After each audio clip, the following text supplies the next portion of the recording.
What's up, guys? Zach here.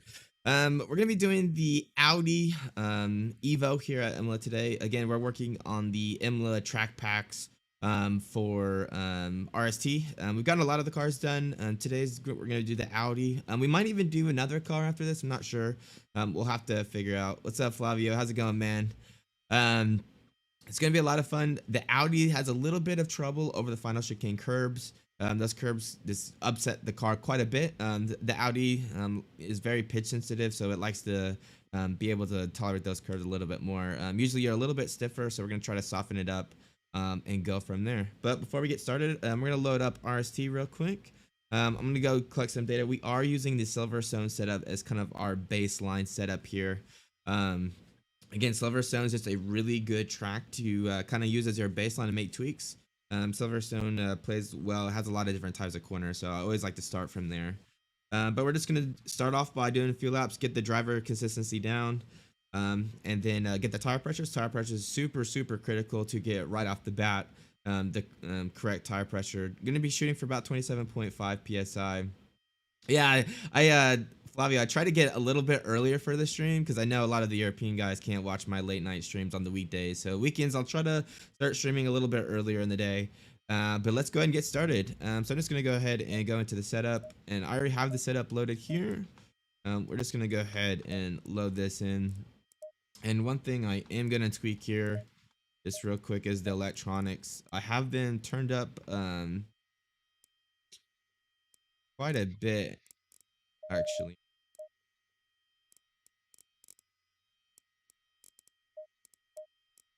Let's just turn down these electronics a little bit here.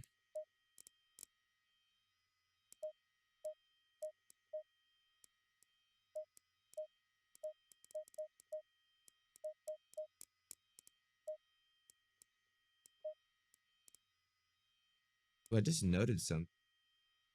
That was really weird. So I noticed the Silverstone setup I had loaded in the RC folder only had 60 something liters in there. Let me check that real quick, guys. Give me 1 second.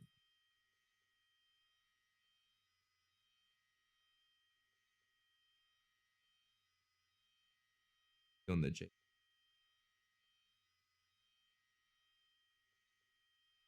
Okay, that's really weird. I don't know why it didn't have the fuel. I'm gonna start over. I'm gonna paste this in here. Then there's a bug in here for some reason. So we're gonna go to RST. Is Audi Imola. I'm gonna delete this one. Let's see if that fixed it. Okay, so it's not too late. Okay, that was weird. For some reason, it didn't load the correct setup in when I had it the other time. But we're good now, so let's go ahead and load it. So I'm just going to do a few laps, guys. And this is my first time doing laps today, so probably do 2 or 3 laps before we're really confident with the car. Gonna go kind of slow here just so I can get those static travel for the dampeners. You can stop on the track. I know the manual says to stop on track. I always find it easier just to do them in the pit lane so I don't have to stop on track. But totally personal preference. But let's go ahead and get out here.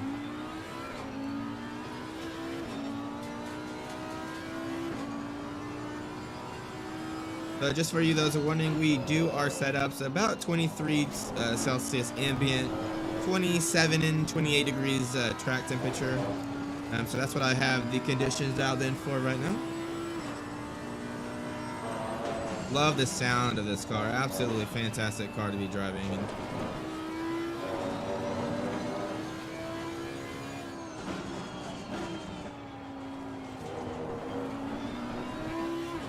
Feels quite good. Again, we're using that Silverstone setup that we use for RST. So again, it should be pretty close to there. I think the big thing that we're going to need to look at improving is the curb compliance and the final chicane.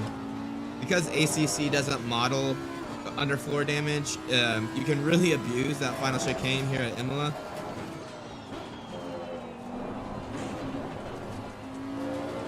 So you really want to set up your car to be able to take a line straight over those curbs. Tire pressure is still coming up. I think because this setup is for Silverstone as our baseline, I think the right hand temperatures are going to be right on, but I think the left hands are going to be too low.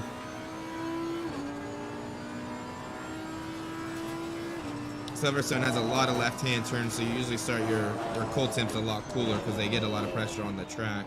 Whereas Imola has a little bit more right-hand turns, I feel like, or a little bit more neutral. Let's just do like 2 more laps, and then we'll dial the pressures in.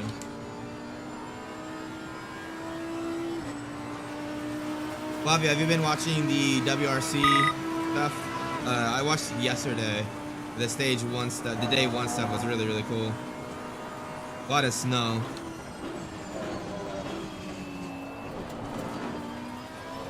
That feels really good. Turn 1, turn 2.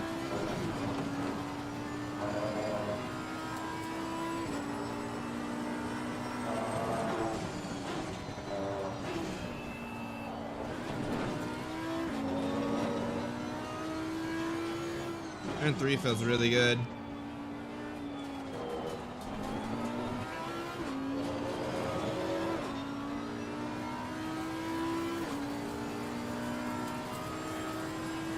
Yeah, this left-hander feels little pushy here, to be honest. A little pushy there. Might need a little bit more front low-speed rebound to keep that front aero element close to the ground after the trail braking. Again, you have to be careful with the dampeners. You know, low-speed corners, more front low-speed rebound is going to cause understeer. It works the opposite on high-speed corners. It's just something you gotta be kind of careful of. Hey, Carzo, how's it going, bud? Welcome to the stream.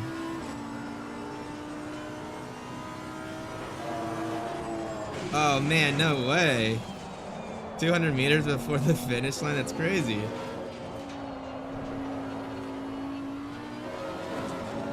Alright, let's do 1 more lap, guys. I think the pressures are coming up. You always want to do 3 or 4 laps before you come in to do your temperature check, just because those pressures are going to continue to build over those, you know, first few laps. You want to get them to kind of like a nominal state before you started making adjustments. So that's what we're going to do.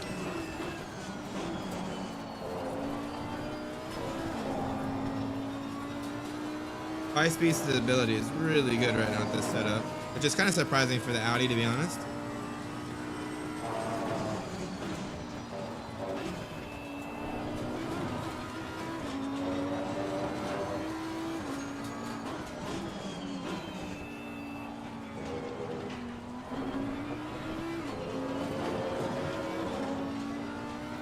Oh man, that's the worst. Those snowbanks, they're dangerous. Like, I know the commentators are talking about it on day 1. They're talking about how sometimes they can help you because you can kind of bounce off of them, right? And normally if you didn't have the snowbanks, maybe you go into a ditch or off the track. But sometimes they can just really pull you in and you get stuck in them. That can cost you a ton of time, or even worse, a crash.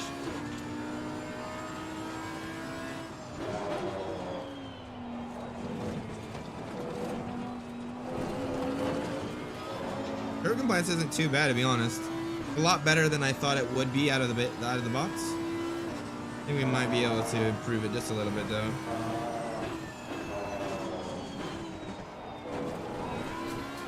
Wasn't like the McLaren the other day. That was crap.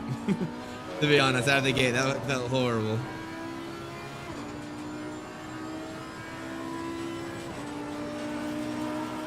Alrighty.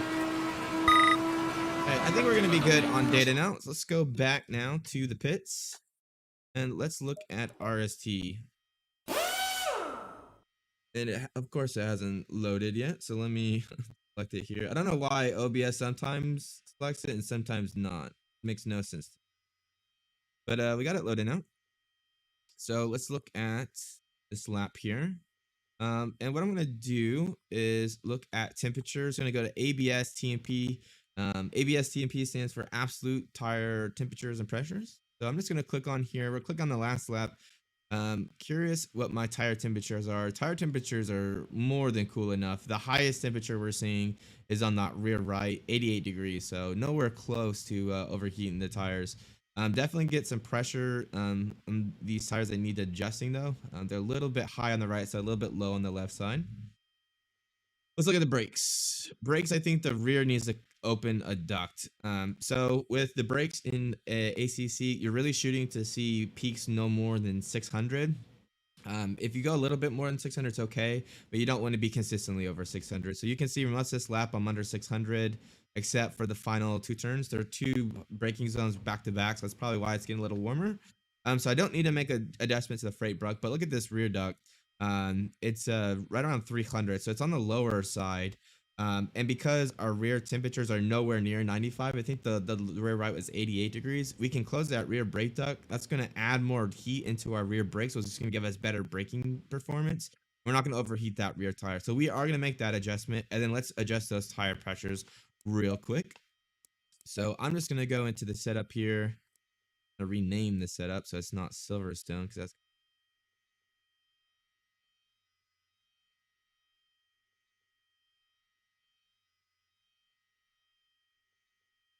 yep. The rears and the fronts, they're the same brake pads.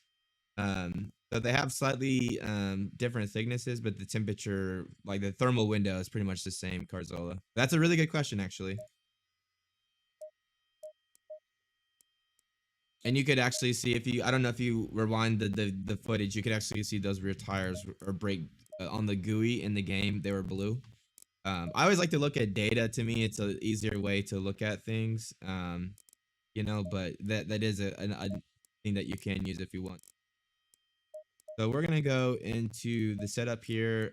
Rear brake duct, I'm going to decrease. It was at 4. I'm gonna go down to 3. That's gonna probably put us exactly where we want to be. We might be able to go to 2, but it'll be really close. At 2, we probably will start overheating that tire.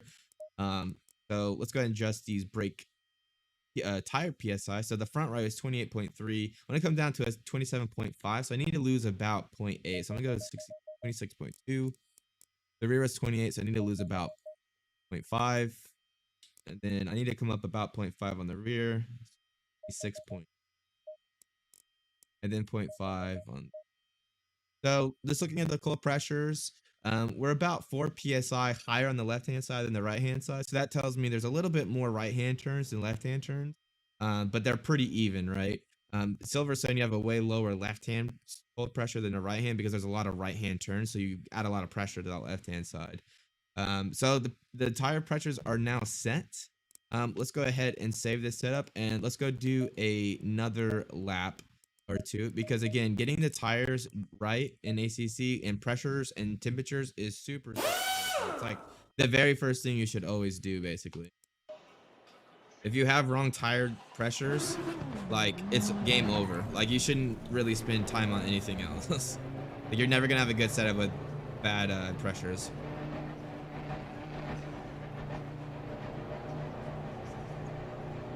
Let me make sure the temperature here is okay. Yep, so at 23's ambient, 27 track, so that's right where we want to be.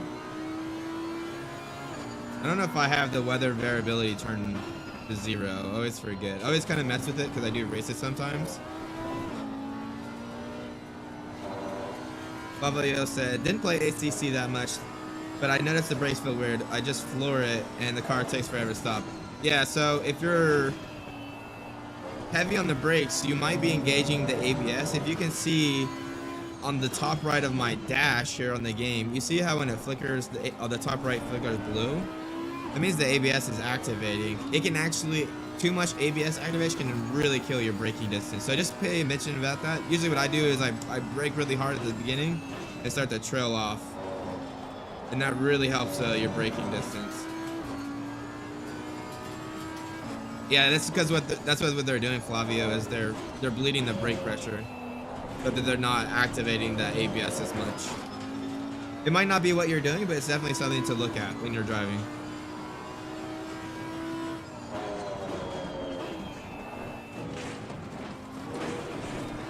And you can see how unsettled the car gets over that final chicane.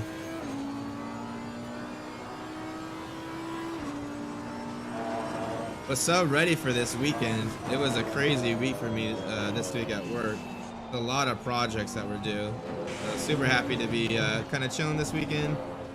Goal for today is to get this Audi Imola setup squared away, and then I'm going to do some work on the RST update. Really wanting to get that into beta this weekend or maybe next. The new update's awesome, but there's still a lot that we have to do. We have to do all the driver graphs, which is like 50 something graphs. And then we also have to get the mini map and some other little things working before it's ready for public beta, but hopefully that'll be really, really soon. Yeah, exactly, Flavio, exactly. Most people don't realize this actually, but ABS is really there to, a lot of people think it's for decreasing braking distance. And granted, too much ABS activation definitely can decrease braking distance. But ABS is really there to help get the car rotated.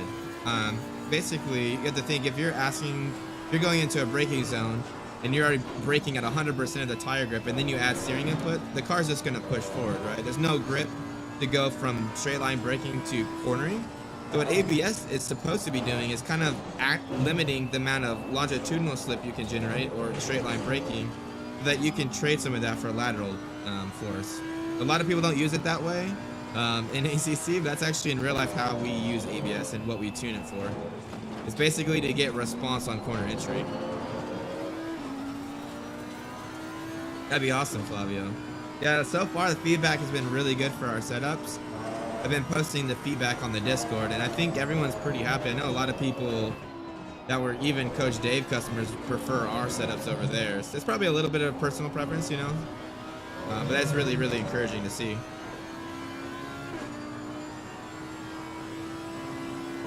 All right, tire pressure is looking good, 27.5 pretty much all the way around, so let's start pushing here. You need to start paying attention to how a car feels. I'm going to be relating that to the VHM, so I'm thinking about how responsive, how much stability I have in transient or corner entry, corner exit. What's this mid-corner stability feel like?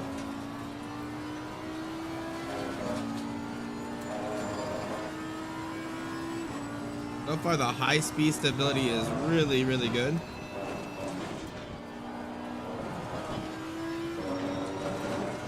Car is very, very hooked up. A little bit, gets a little bit nervous of that curve there.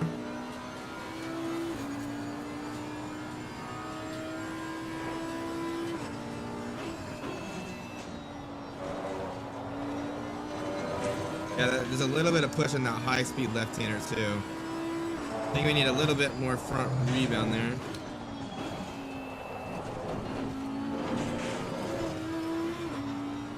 Already getting close to 42s.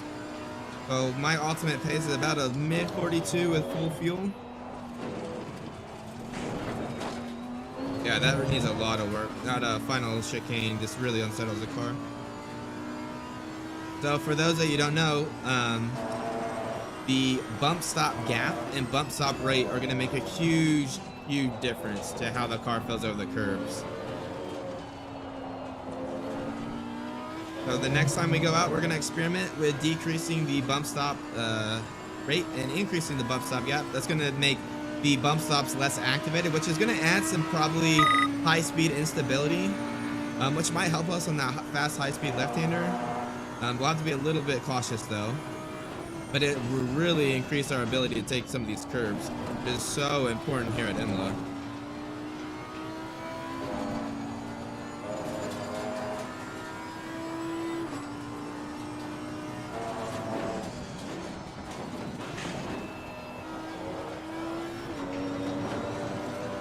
Yeah, the car feels so good right there. I don't want to mess with the high-speed stability, but I need more curb on the final chicane.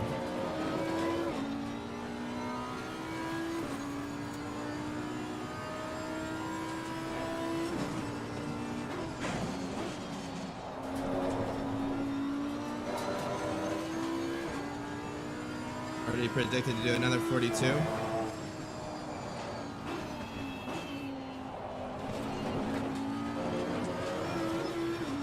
And this car's got some pace here, guys. 42.7, minimal changes from our Silverstone RST setup.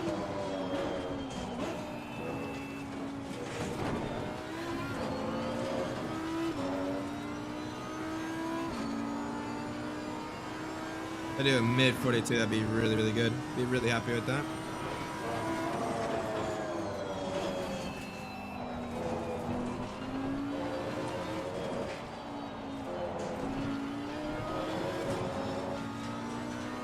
Got a little bit loose on the exit, but not too bad. It's going to be a 42.6, 42.7 probably. Do one more lap.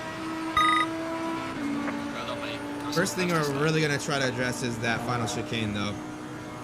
Car is pretty good everywhere else. Maybe the left-hander high speed needs a little bit of work too, but I'm curious when I add some curb compliance here, I'm probably gonna get a little bit of high speed instability, which might help us for that fast left-hander. So we'll have to see.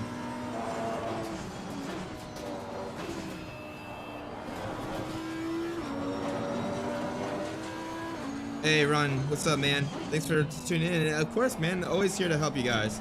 If you guys have any questions about RST or anything like that, please just drop a comment in the chat and I'll try to help you guys. It's kind of the whole reason I do these streams, you know, is kind of have you guys along while I do things so you can kind of pick my brain and we can show off RST, and it's a lot of fun.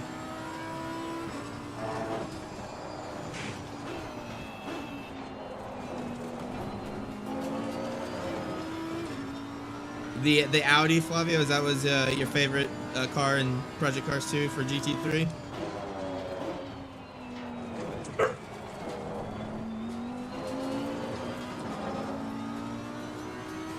I don't know what my favorite car in Project Cars 2 was. I liked a lot of them. I think I like more of the LMPs. I like GT3, but I'm more of a prototype guy myself. I just love the engineering that goes into those cars.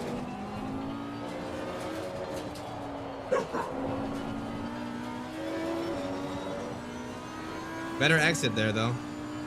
Pretty consistent, though. Gonna be 2/10. All right, let's go into the pits real quick, guys. And we are going to try this. So before we go there, I want to get the car parameters done on RST, just so that we can compare. Because I'm going to be curious what the pitch difference between higher, bump stop engagement versus lower bump stop engagement. I'm going to pick up more pitching, which could cause some issues here. So I want to make sure that I may be able to measure what the value is before I make some changes, so I can see what the difference is. So before we go there, I am just going to go here. Oh, actually, let's check to see the tire pressure difference here. So I'm gonna do kind of 2 laps here to show you. So the previous lap is gonna be here, and the newest lap is gonna be here. And you can see we didn't make any adjustments to the front duct, but we did change that rear duct, right? And you can see the yellow, which is the third session, which is when we decreased that. We got a little bit higher. So our temperatures on the rear are a little bit warmer. They didn't actually increase that much. Probably about, what is that, 30 C. So not a lot as much as I want. We could probably go a little bit lower on that rear brake duct. Let's look what the tire temps are doing now, though. I don't want to overheat those tires. Yeah, still right around 88, which is kind of surprising to me. The third lap are definitely increasing to like 89. Let's see what the brake temps were there.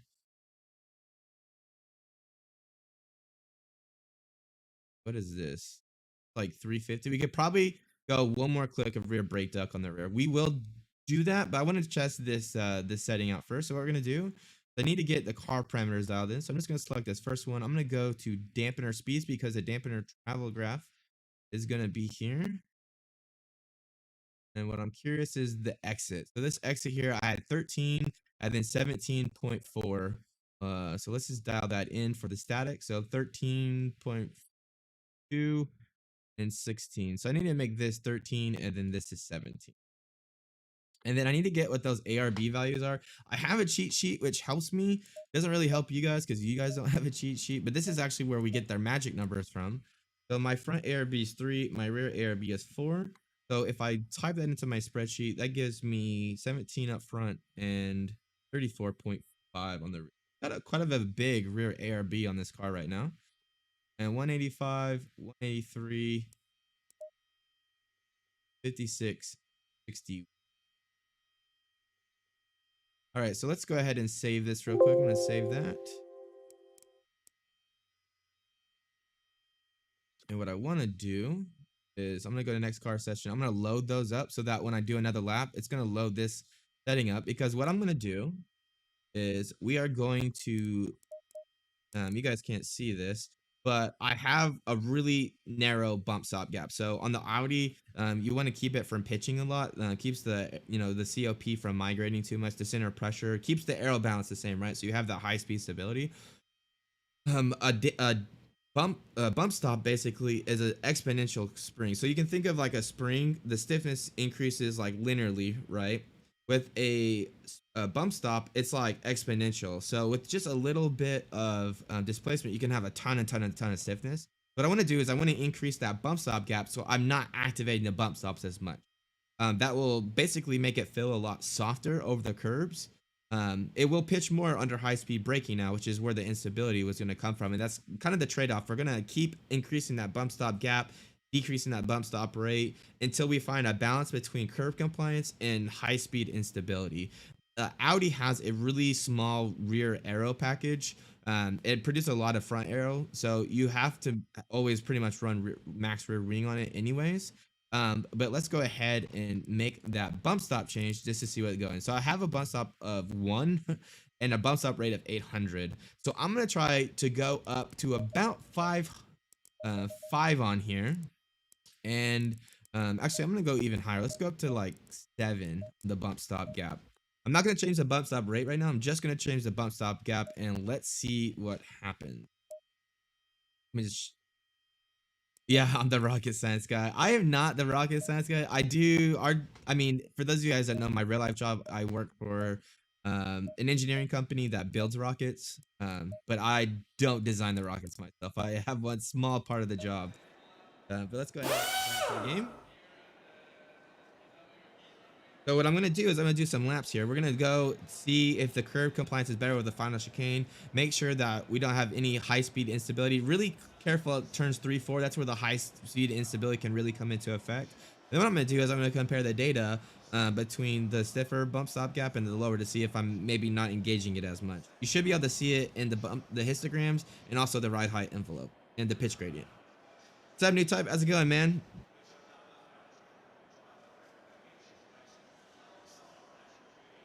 All right, let's go ahead and load this up. We're just gonna go slow. I don't know if the bump stop gap messes with the dampener travel values from the shared memory, so I'm just gonna load it just in case I need to reset them. But we'll go ahead and continue. All right, let's get it. Tires are super cold, so we're just gonna take it a little bit easy. You always want to be careful when you're doing your lap. If your tires are very cold and you add too much, you're pushing too hard, what's going to happen is you're going to have a very cold core temperature and a very hot surface temperature. And that temperature difference between the surface and the core is what actually causes graining. So anytime you have a cooler core temperature and a hot surface temperature, you're going to get graining. So you want to be a little bit careful on the outlap. So you can reduce that. You can totally push too hard on the outlap, and that's really going to hurt you in the rest of the stint.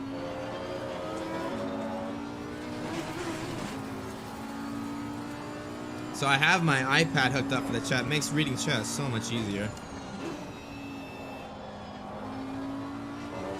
So again, outlap, just trying to keep it nice and consistent, not push too hard here.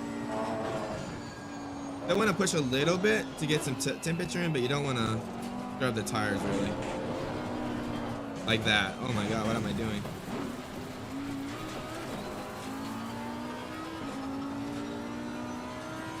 Funny how sometimes when you try to drive slower, it messes you up because you like have a rhythm that you normally are in, right? I don't know if you saw that, but did you guys see how much easier it took that curb? Already.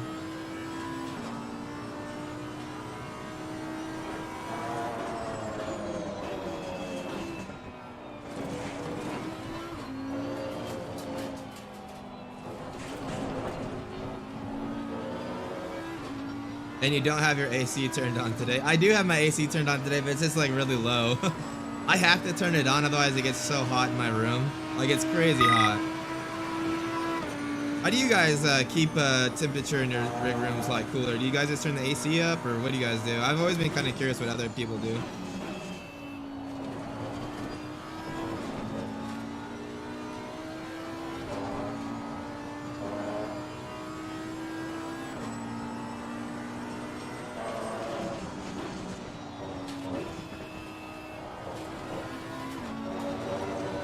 Not too bad, actually. Not too bad in terms of high-speed stability.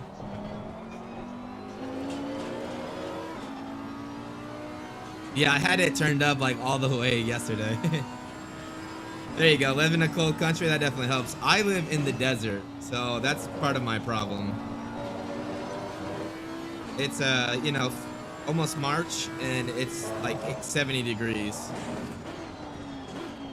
To be fair, it was like the coldest we get is like 60 degrees here in Phoenix. Yeah, I have it's called a swamp cooler. It's like a humidity cooler. Sometimes it makes it worse because how humid it gets in here, but it definitely helps. Sometimes, like right now, it feels perfect. I have it on the lowest setting. Feels really good. Oh wow, that's crazy. So when I lived in Maryland, it was kind of similar to that. It was always super humid.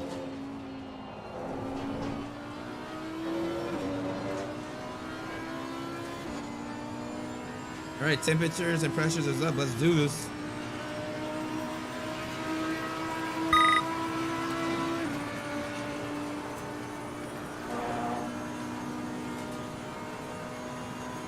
Going deep in the braking zone here. You guys see how much better the car's braking with the rear brake a little bit more closed? You can brake deeper into turn one.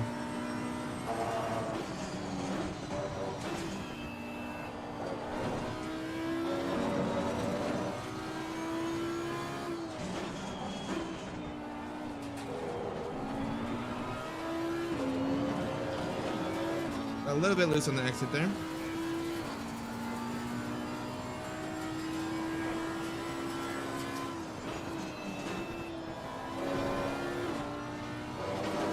But much better on that left-hand turn, much better.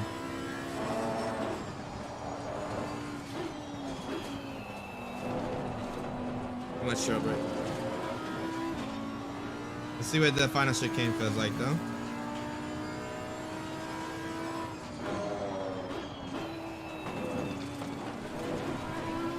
Oh yeah, way better. Do you guys see that? I mean, you can just see it from the video how much smoother it is over that front curve, just with that little bit more bump stop gap.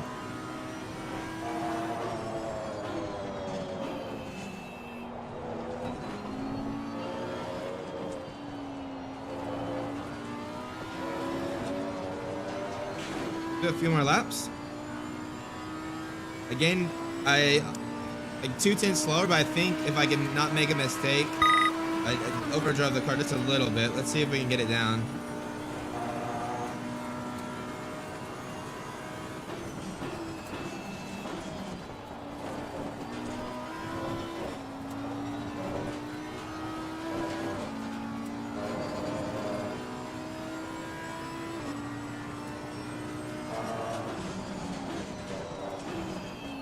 A little bit unstable there now.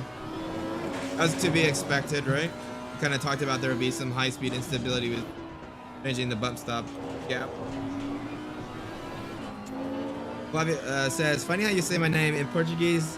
That thing on top of the A opens up like when you first A, and dude, I'm horrible with names. I don't even know how you say that last name that you just said. I would be very hopeless. So I do apologize for saying your name wrong. I just blame it on being American.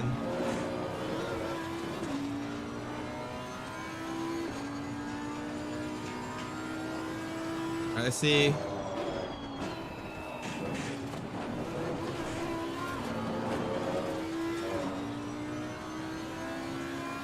Yeah, look at the delta just tick down.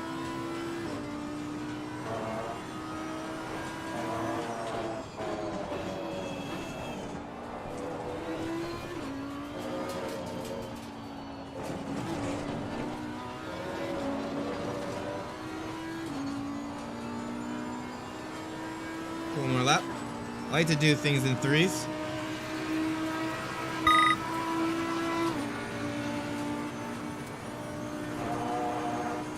Definitely think the high speed stability may be a little bit too suspect now.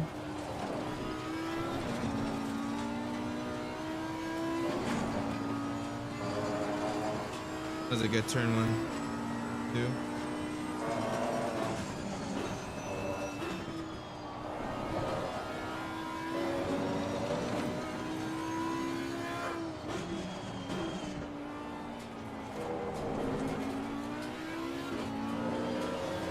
That left-hand curve just rotates the car so much there.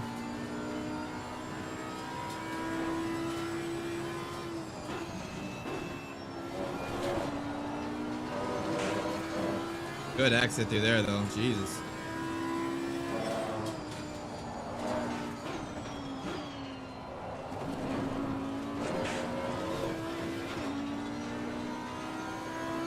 All right, we're down by 10th. Let's see if we can make it up through the final chicane, though.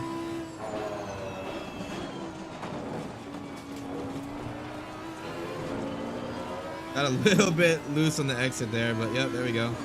You can see how much time. I mean, I gained 2/10 on that final chicane just by increasing the curb compliance. So you can see how much time there really is in that final chicane.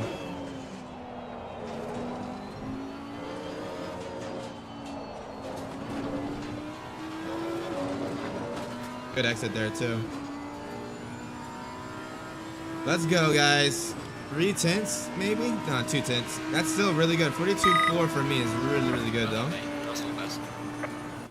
But it definitely did feel a little bit loose turns 3-4. So again, when we decrease that bump stop gap or increase the bump stop gap, sorry, what's going to happen is we're going to allow more pitching, right? And with these cars, the more they pitch forward, one, they're unloading the rears, right? So we already reduced grip on the rears a little bit, but also the lower they get to the front, the more front grip that we're going to develop from the aero. So normally bump stops prevent that front from getting too close, so you don't gain too much front grip. And because I increased it to give us more wheel compliance, I think it's a little bit on the loose side. We got to think about how can we increase high speed stability in this setup. It's not bad, but definitely needs a little bit. So we have a few options here, right? We could do preload. That's going to give us a little bit more mid corner, more off the throttle, off the brake, a little bit more stability through there. I'm not sure what preload I have. I'll have to see. If I'm already high, I don't want to increase it too much. We could increase rear toe. That's going to add some rear stability at the cost of a little bit of rear tire wear, right? We could also change the ride heights. If we do reduce the rear ride height, that's going to affect low speed and high speed corners. The corner bounce everywhere else feels really good, so I'm not really wanting to do that. I'm already at max rear wing, so there's nothing I can do in that regard. Or I could increase rear low speed rebound dampening. That's going to make the low speed corners a little more rotatey, but it's going to increase the low speed stability on corner entry. And that is kind of what I'm leaning to. So let's look at the damper histogram. And now that we have that data for the second run, let's compare. Tell me tabs here. Let's do this. So this first session 3. So let's just go ahead and collapse these. And just so to keep it straight, I'm going to say, what did I do for session 3? I think I just did like brake ducts. I'll just say, let's call session 3 baseline. Just keep it straight, right? And then for session 4, I'm going to call this bump stop gap plus, right? So BS gap plus. So I increased that bump stop gap, and then I got to make sure that the car parameter is still okay here. So I'm going to go to the dampener travels.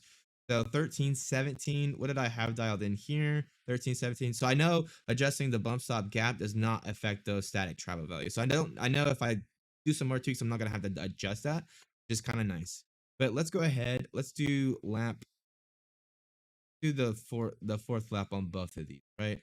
So we can compare these two things. And let's look into turn 3. Let's compare these values here. I think this is turn. Yeah, so this is probably the area of interest. So I'm kind of curious though. Let me click on a few of these other ones.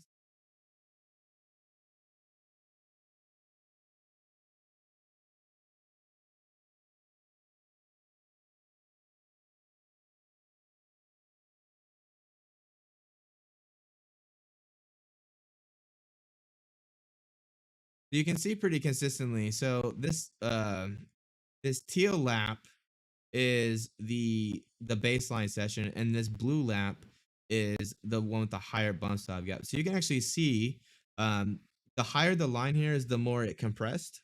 You can see already I'm reducing. Sorry, I have this opposite. You can see there's a difference here, and that's because of that bump stop gap between these two. I want to see something. The difference is pretty small. You can see there's not much of a change here. Pretty consistent line. But right here on the fronts, you can definitely see a little bit of a difference here. So again, the teal is going to be session 3, and the dark blue is session 4. So there is more compression with the lower bump stop gap, right? Yeah, it's because Flavia, it's because I've increased the bump stop gap a lot. We're gonna have to decrease it a little bit here. But you can see this is how bump stop gap makes a difference. We're basically getting more pitching now. So if I go to suspension and go to modal analysis here, and I'm gonna look at pitch here. Pitch, session 4,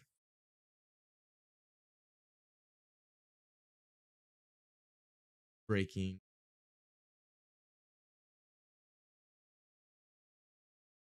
So if I look here, you can see right here, this is the corner entry to 4. I am getting more pitching. This red line is higher than the blue line. Well, here it's not. So it's very, very much on the line. But that's something to be look out. So what we could do is decrease that bump stop gap a little bit, right? Let's also look at the aero, because I'm kind of curious the ride height envelopes.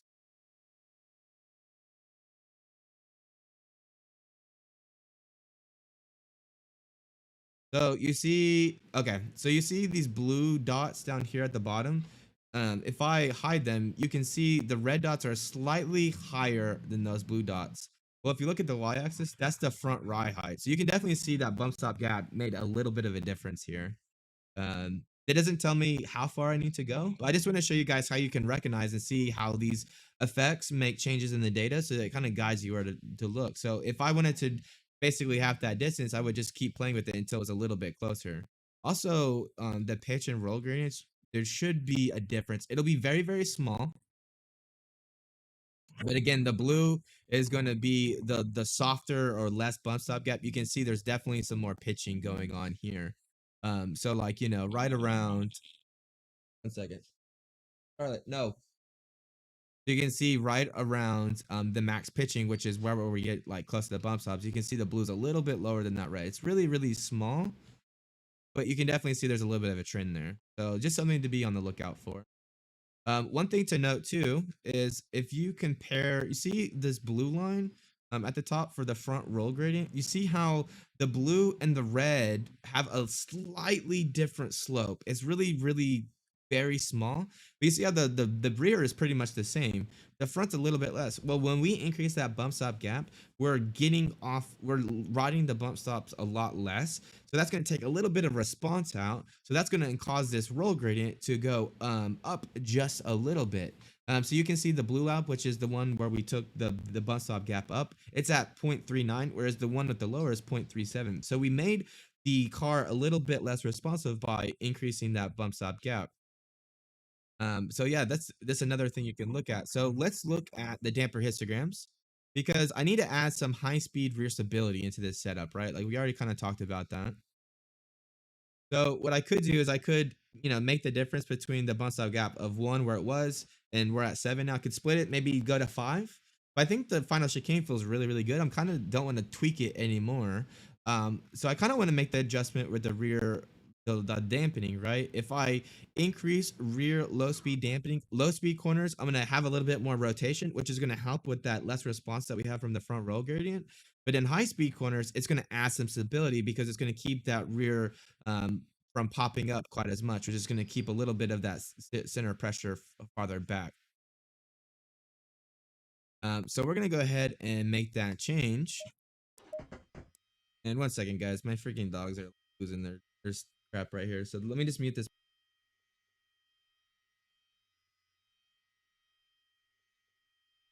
Okay, so we're going to make that change just real quick. I'm going to load the 0.2 dampening, I'm gonna look at the rebound dampening, and it's at 20, so I'm gonna go up to about 25. So we're increasing the rear dampening quite a bit here. And then we're gonna save this as 0.3.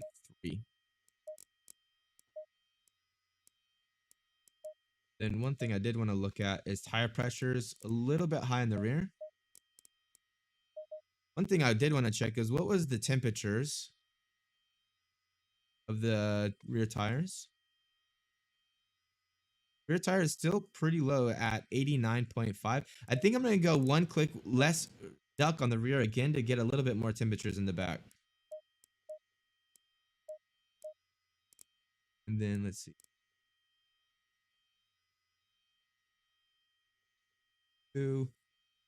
I should be good here. Let's go here. And let's load her up. Put my gloves back on. I hate these gloves because they're hard to type in, but they make I have an Alcantara wheel, so I don't want to like damage it. Wish there was gloves that were easier to type in.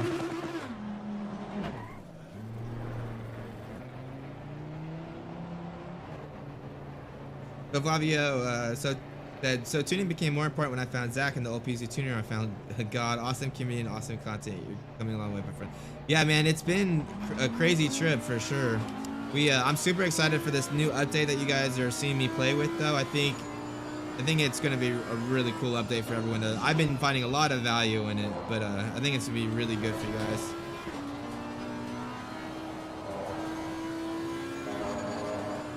Get some temperature in here.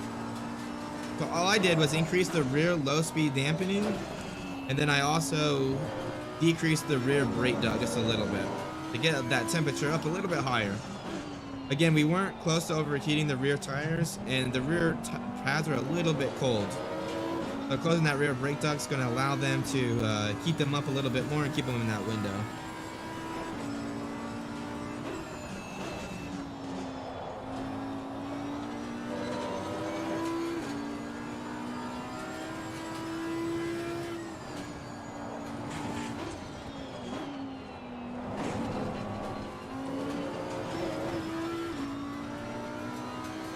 Get these tire temperatures and pressures up. Game, this looks absolutely beautiful. Love the look of this game.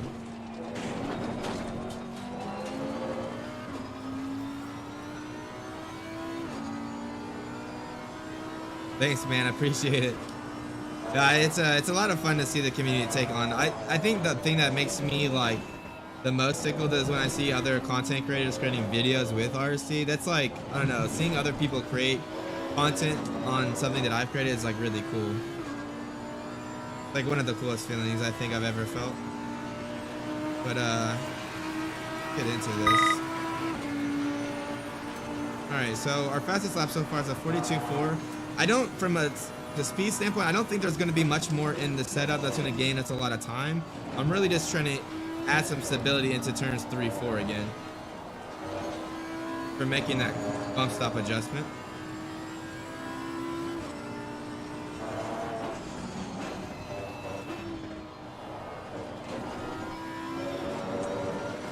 Can definitely feel it being way more stable through there now.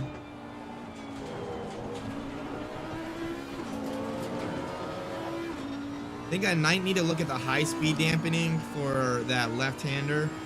This feels a little bit loose there. Might also be a preload thing.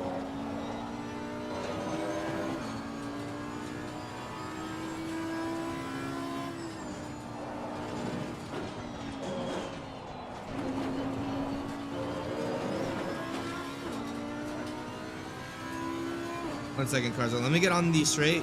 Sometimes the long text harder for me to read, especially at Imola, but let me get on the straight and I'll read.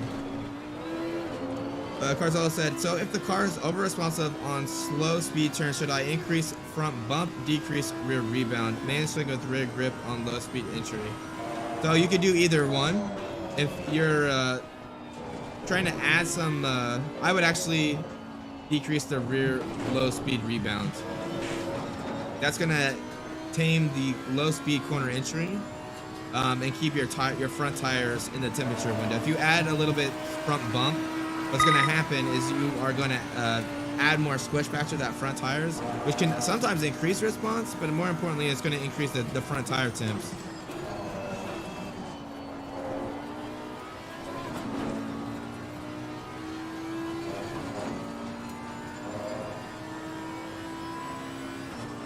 All right, let's see. Turn 3-4 hook stick here.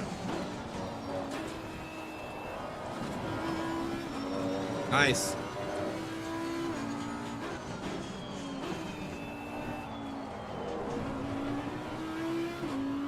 There you go. But you have to remember, Carzola, in a high-speed corner, it's going to have the opposite effect. In a high-speed corner, lower rear rebound is going to cause more oversteer. Or sorry, the opposite. Less, it's hard to talk when I drive. Less low-speed rear rebound at high speeds is going to cause that rear to pop up quicker, right? But it has an opposite effect. Oh, how'd I DQ?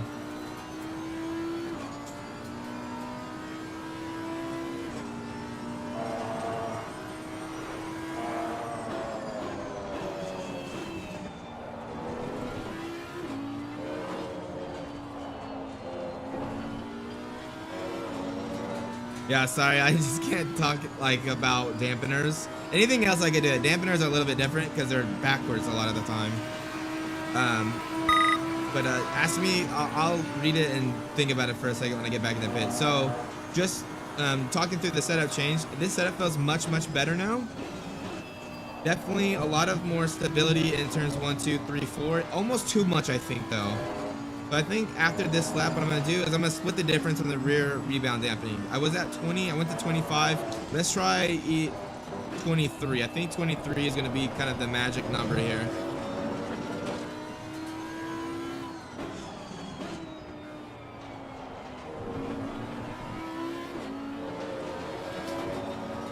I think we need just a little bit of preload through that left-hander as well. I think what's happening is the rear is unlocking.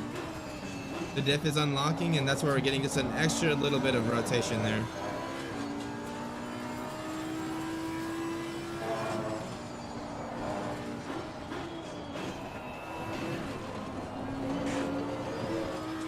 Kind of left this a little bit. It's going to invalidate. Tire pressure a little bit high on the rear as well.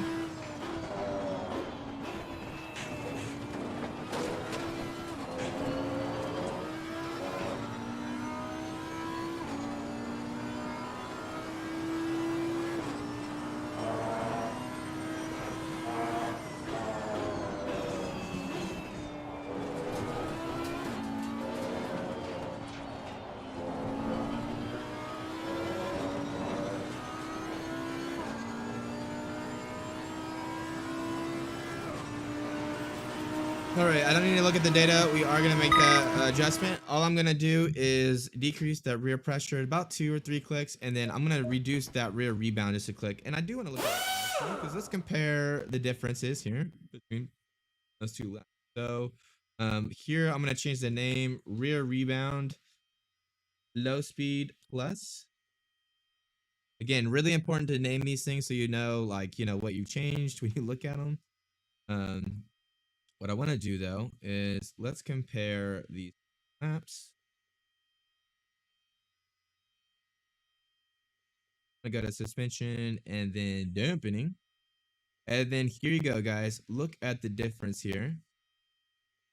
So the one where I increased it by about 5 clicks, you see how these blue bars are much higher than those red bars. So this is the original. This is when I went up 5 clicks on the rear rebound. See how much more rebound we have in these like this kind of section. That's what increasing that rear rebound is going to do when you look at the histogram. So I'm going to split that difference.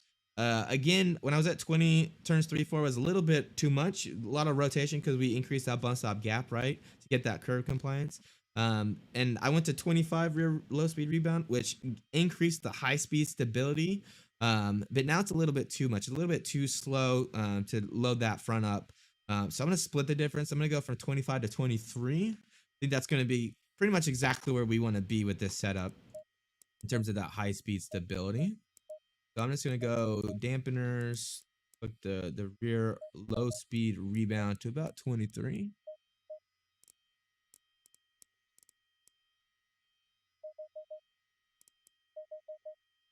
I'm just gonna decrease the fast bump a little bit more.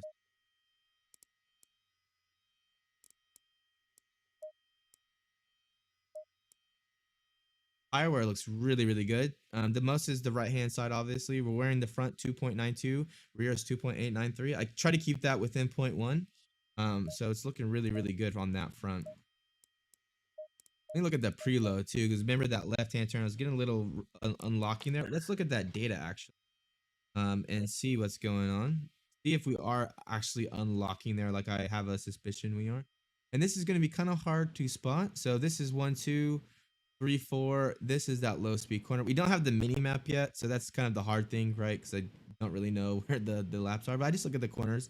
Let's look at the differential tab and see what's going on here. Wow, look at that. Yeah, we're unlocking that quite a bit through here. So I'm going to add some preload. When I'm kind of neutral on inputs here, that should decrease the amount of rotation I have there. So that should really help. So let's go about 0.6, I think. I think that's going to be exactly where we want to be. So we'll save that.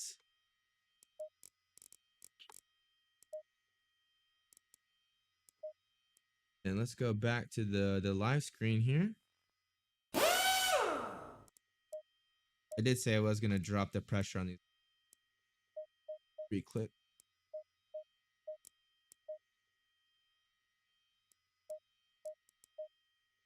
And if you guys have any questions about what I'm doing or maybe the reason why I'm doing these things, I'm trying to explain it. But if you have any specific questions, please let me know.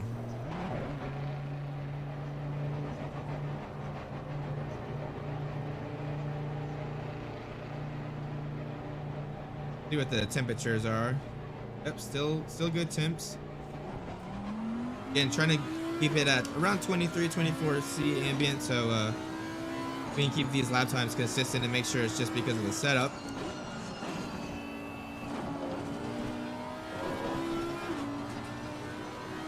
Again, for those of you that are just joining these, we're working on the Audi setup here for the Imola pack.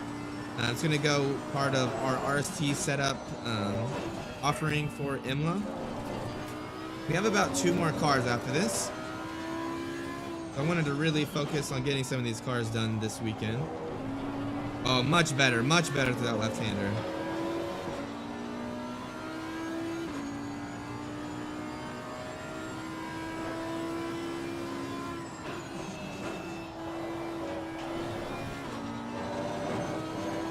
Get these tires at the temp.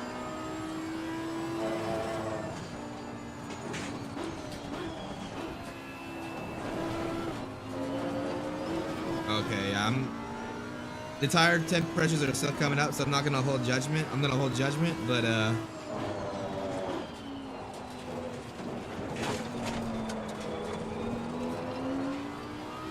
getting pretty excited here. I think this is gonna be a pretty good set.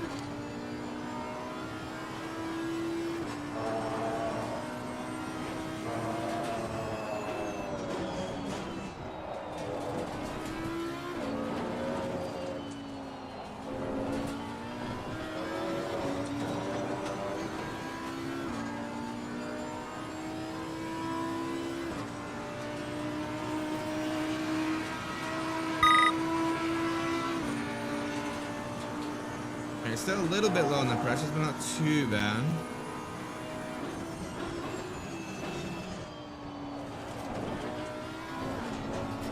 Oh wow, you can really get up on the curves now.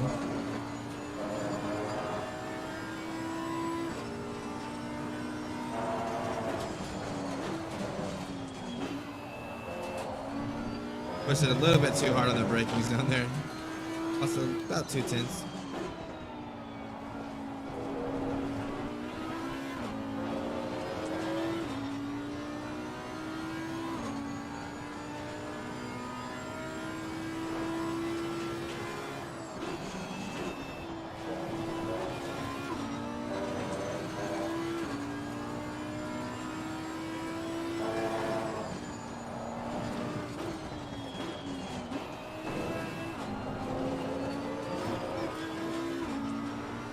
All right, presses are coming up now. Let's I was pushing this lap. I made a mistake. Let's really start paying attention now. Yeah, it's a dream of the curves.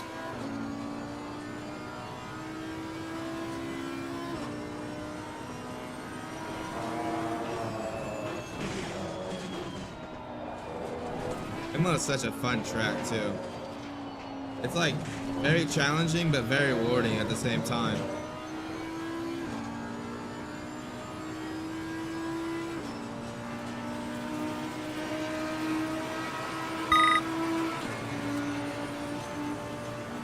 Alright, here we go, guys. Focus.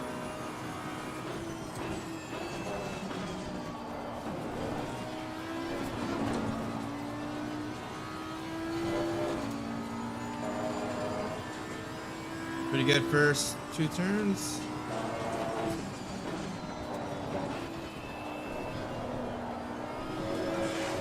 A little bit loose there.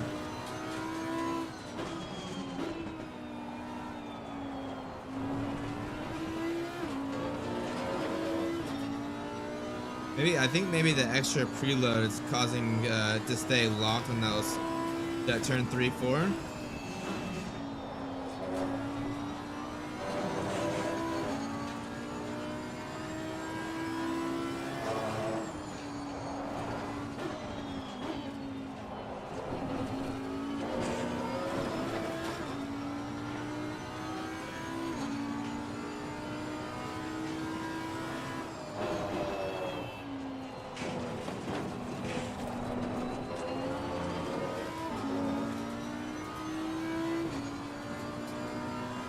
Yeah, no complaints of the curbs now, at least.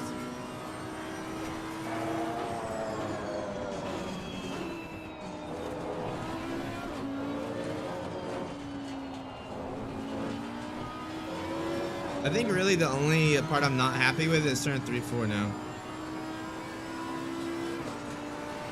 Hybrids are spot on too.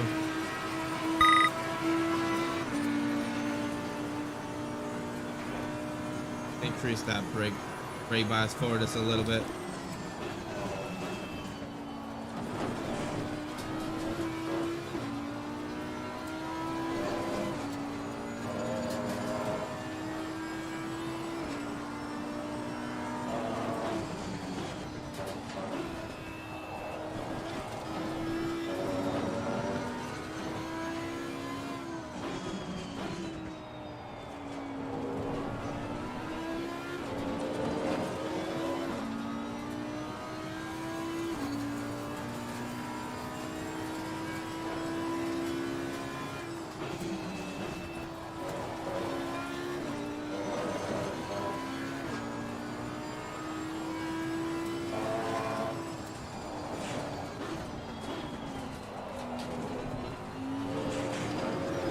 Oh, of course I invalidated it. Those curves are so like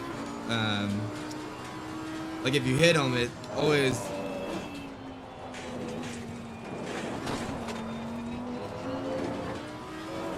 Too much curve at the end there.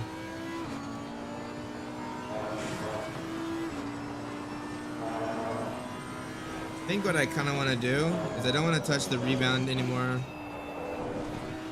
I like the preload where it's at for that left-hander.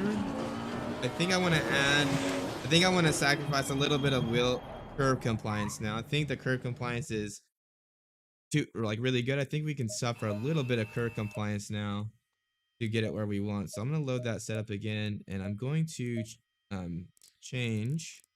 All I'm going to change here is I'm going to go down 1 on the bump style gap. So again, now we're trading, or we kind of went a little bit too far. We're trading a little bit of that wheel compliance now for a little bit more stability here. I think this is really just that turn 3, 4 is really the only issue. Tires, yep. Go.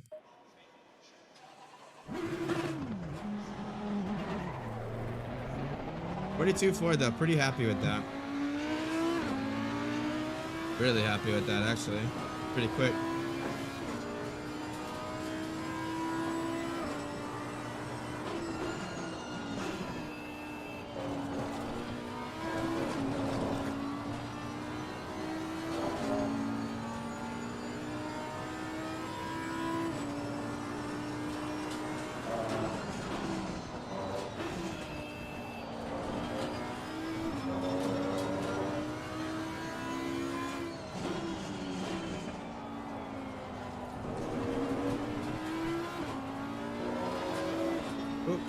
Got the sign on. Sorry about that, guys.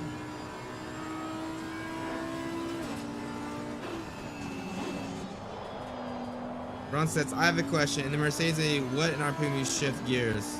Just shift on the red light. Ron. We are going to be adding a... just shift at the red light. That's probably going to be on the LEDs. That's probably going to be your best bet.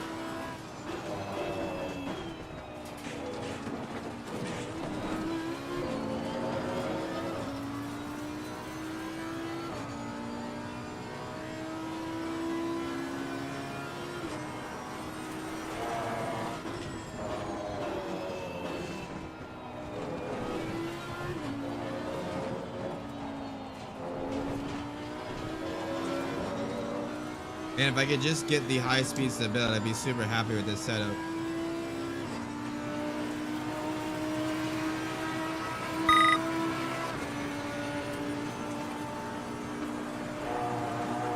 Might try one click rear rest up right height as well.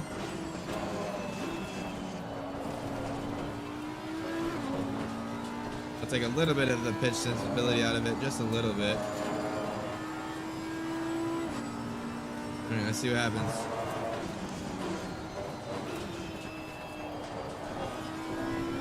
Nice. Okay. Okay. It felt really good, actually.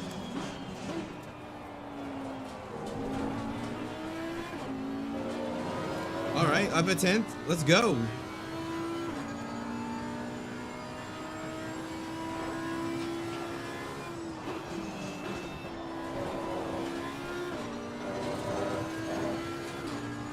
See what happens at the final chicane, though. That's gonna be the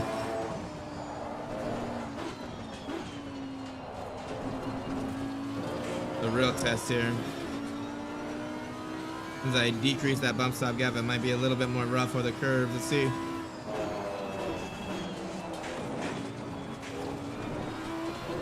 A little bit more rough, but not bad, to be honest. Not bad.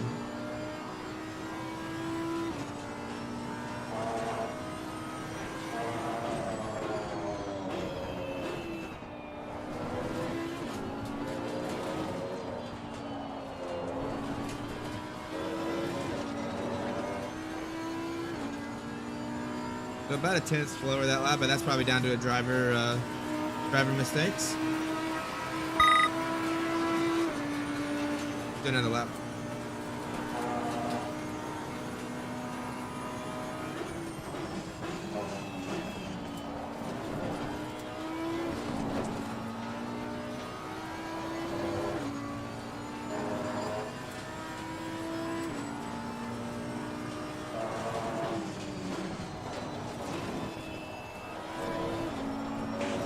Of course, I got on the throttle way too early there.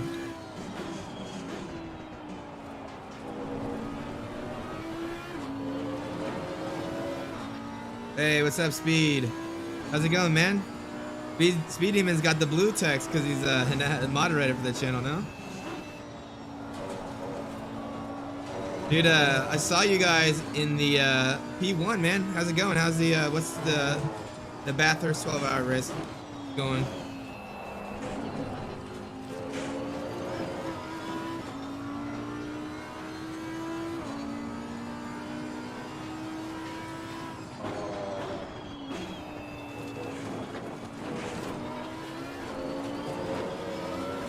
Yeah, I'd say the curb compliance is really not that much worse with the one click, and the high speed stability is much better.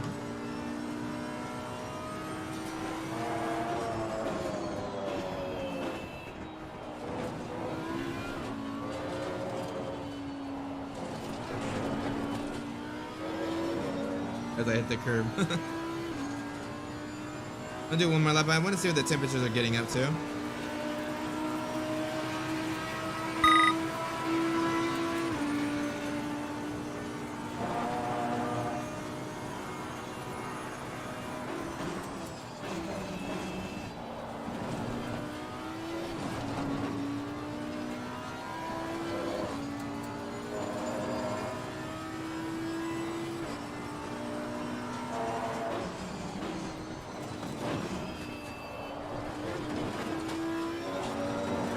a good exit there.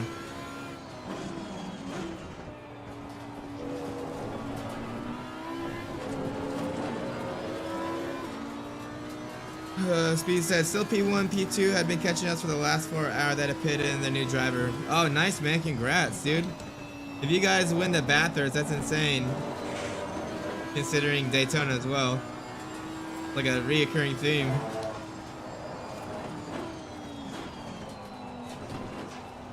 Went too deep there.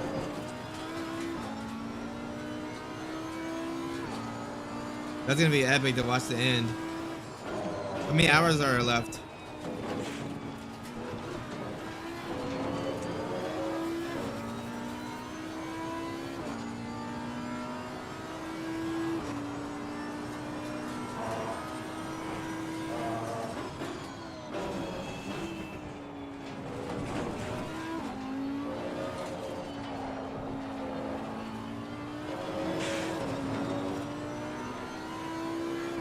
Yeah, let's go to the finish line. I want to see what the tire wear is doing. And when we do these setups, we're really conscious of what the tire wear is at. Quick peek here.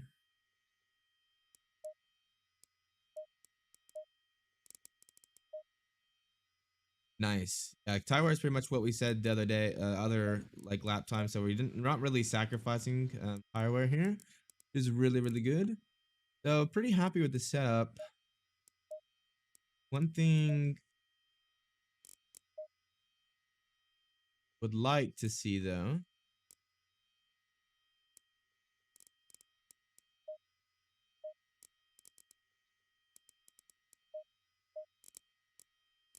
Three, two. I'm gonna try something. This isn't necessarily something. I just want to try it to see if I get a better time. So all I did was add a little bit, move the magic number back just a little bit. I took one click of rear A or B out, and I also decreased the rear right height just a little bit. I want to see if I get a little bit better exit on that slow left-hander.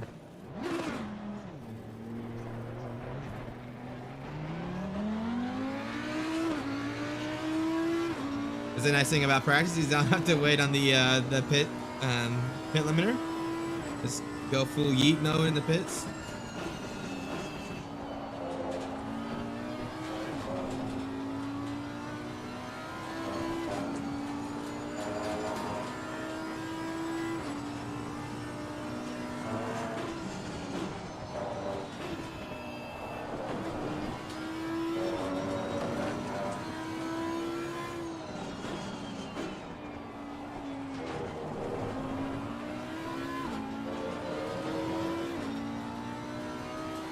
Just starting last hour now. Oh, nice, man.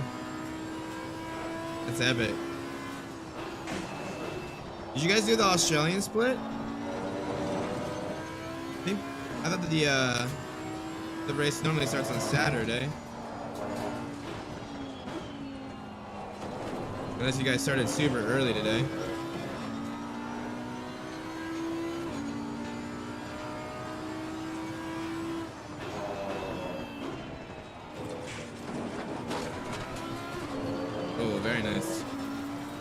So when you decrease the ARB, it's also going to give you a little bit better wheel compliance as well. Oh wow, that's early, man. Holy crap.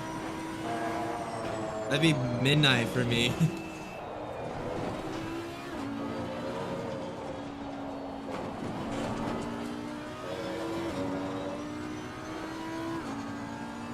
Alright, let's see what this feels like now.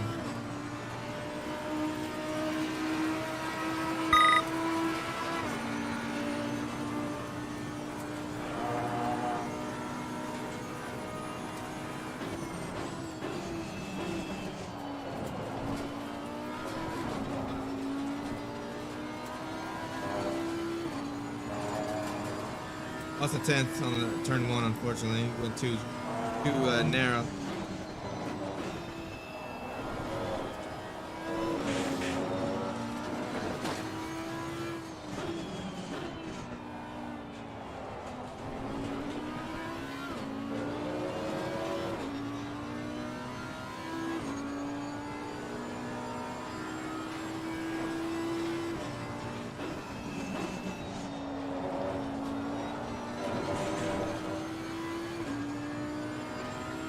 Come on, let's go.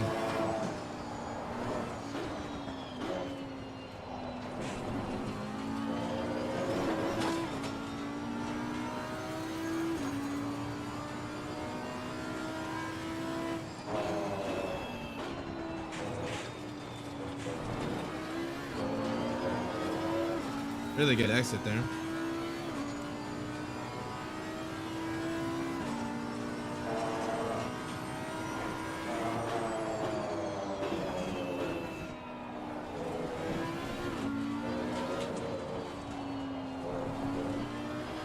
Oh wow, that felt so good. The exit, I'm not losing any time, but it felt really good.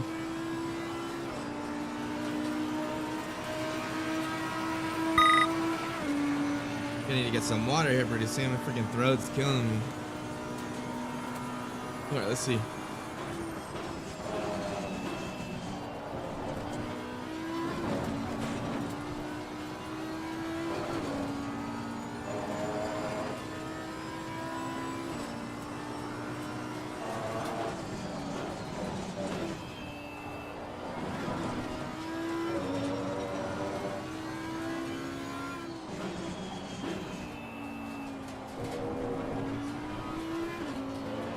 Nice.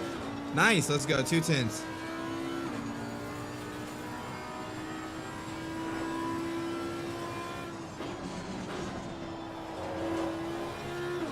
Oh, I should have carried way more speed through there.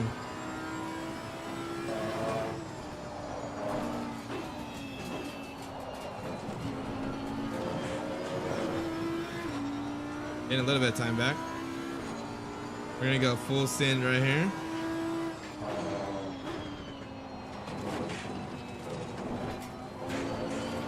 Oh, I lost it. I cut too much on the entry.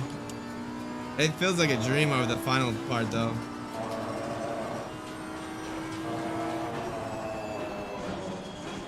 Audi's got some serious pace here at Imola with this setup, not gonna lie.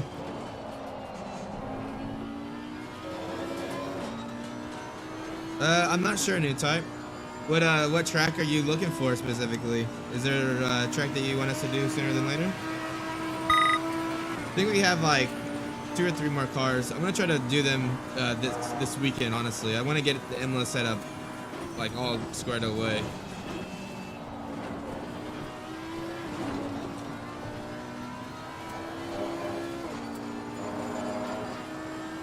Nice.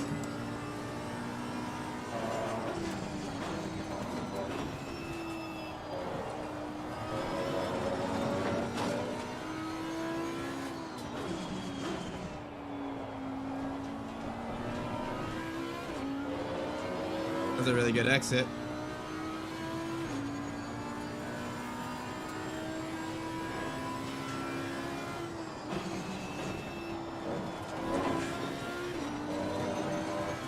We going to use this car for Imola RST? I'm down for whatever speed. This car feels really good, honestly, here. How it feels in the rain is probably a different story, though.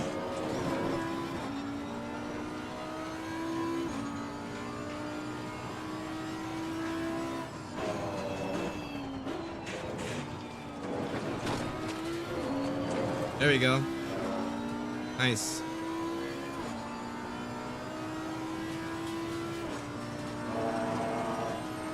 This might be my quickest lap ever at Imola on a race set.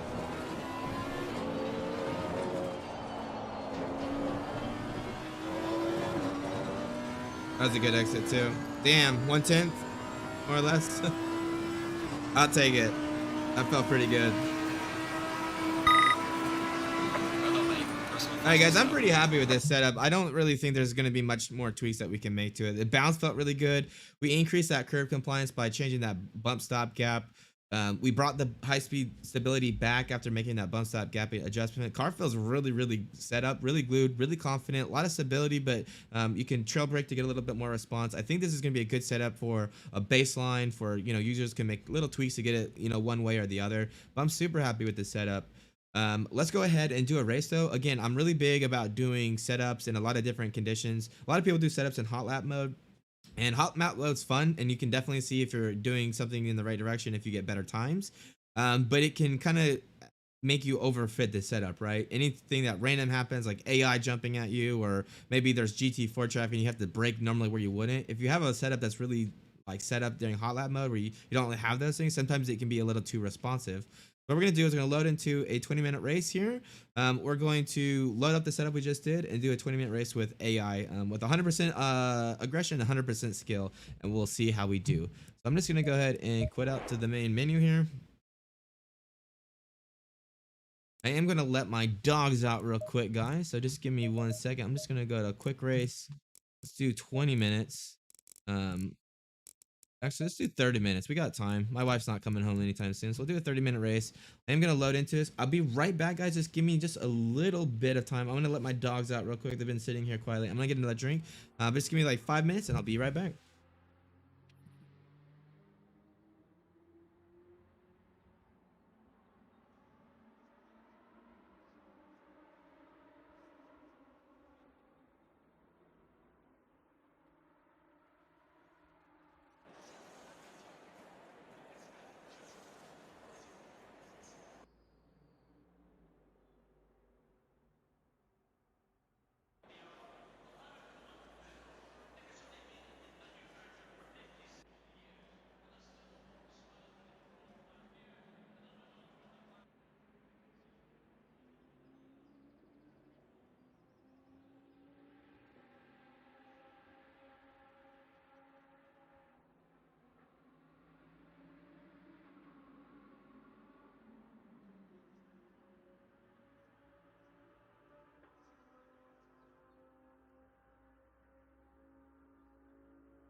All right, guys, we are back.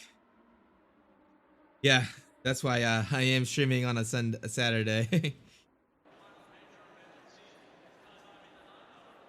Yeah, the wife's gone, so it's like let's try to get as much streams in and much of the setup done. She'll come later tonight, and usually what I'll do is I'll have my laptop and code RST up on the side while she's like watching TV and stuff. But let's go ahead and do this real quick. Let's go ahead and load that setup that we just got loaded in here. So V6, and let's do it, guys. What you guys say? Going double five. We are gonna use the 120 liters of fuel, so rip. But again, we're testing the setup here. We have GT4 traffic. I think we might get to pass them at least once. Let us see though. At Silverstone, you pass them twice in a 1-hour race. I'm curious how many times I'll pass him here at Imola. Let's see how this setup does. Again, the reason we do these races after doing a setup is just to make sure that the setup's nice and stable. When random things happen, it doesn't catch the car off base. Basically, just testing the raceability of this setup. So there we go. Dragging the brakes just a little bit, getting some temperature in those brakes, and also adding some pressure to the front.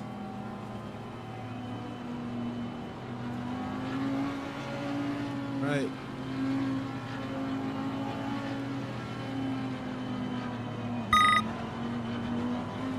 Green light, go, go, go. Felt like forever. Alright, we got a nice little start here. Car on the left. Into position. And go ahead and back out. Clear on the left. Look like some maybe contact up ahead. Nice little safe gap here though. Try to get around this Mercedes. Clear on the Nice. left. Gonna be extra safe today, unlike the last time we streamed. I can't talk. I don't even know that curve came Car on from. the right. All right, we'll get that Clear on position the on the right. inside here. Man, that red Bentley livery is pretty cool. That feels really good. Getting the tire pressure's in there just a little bit still, so.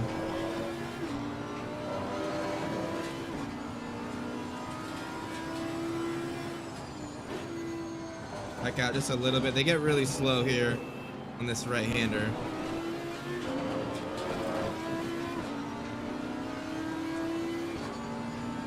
Same with the final chicane, at least when they're all bunched up here.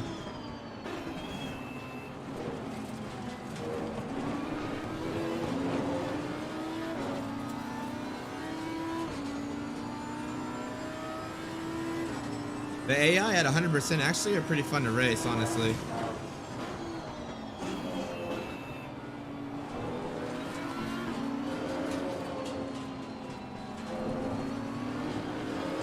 I had to lift a little bit. I was going to make contact otherwise. He's going to need a better exit because of it. Hopefully I get a nice little draft here. We'll see who's got the bigger legs. I'm closing the gap here. Car on the left. Take the outside lane into turn one. Well, he's right there on the inside. We're going to be really brave here, though, on the brakes. Clear on the left. Barely cleared him.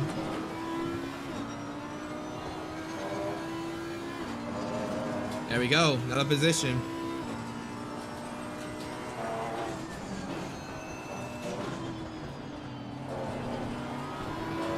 Car on the right.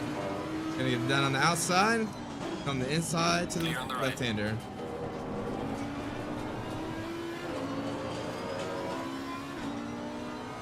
I'm gonna take the middle road of the road here to make it hard on this acid behind me. Got a little bit better exit than I did. Man, the setup feels so good. Really glides pretty much everywhere.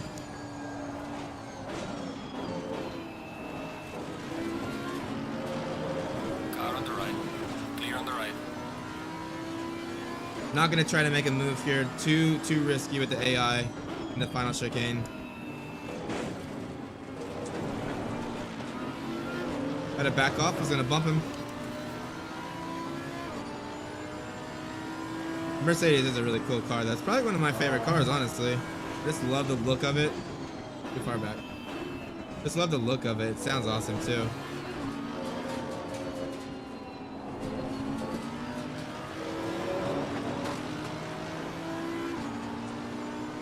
Alright, let's see if we can outrun him here down to turn one.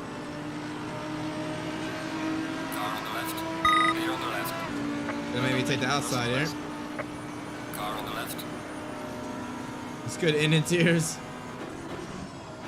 Clear on the left. Gotta go a little bit deep into the turn. He was still on my inside.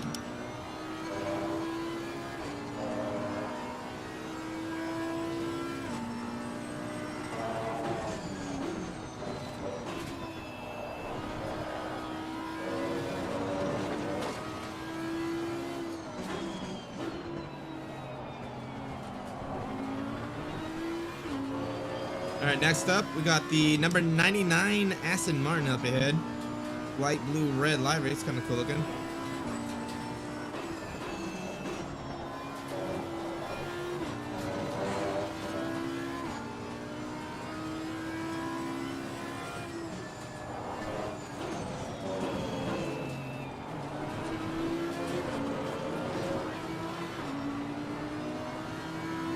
Would never say this, but this Audi feels really stable. It's a weird thing to say with the Audi, but you know, it really is. But Imola feels amazing. I'm kind of curious what it would feel like in the rain, though, to be honest. All right, we're gonna make him give us this inside lane here. I want this inside lane. Car on the right. Side by side. Clear on the right. Nice.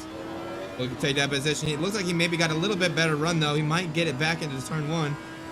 I'm gonna make it really hard. I'm gonna squeeze him on the inside here just a little bit. Car on He the is gonna left. get a little bit of a run on me, though. Clear on the left. He did back out.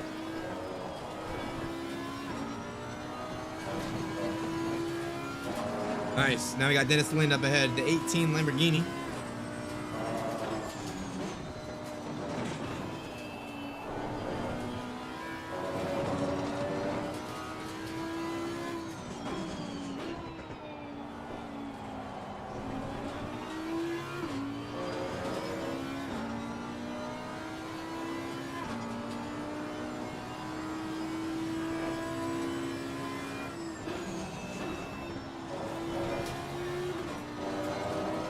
Man, this car just has so much grip in that left-hander now.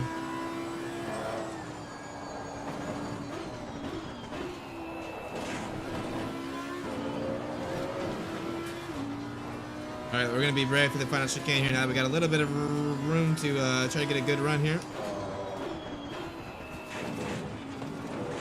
It's gonna give me a warning for sure. I cut way a lot on the entry. Warning for Yeah, exceeding I knew that was gonna happen.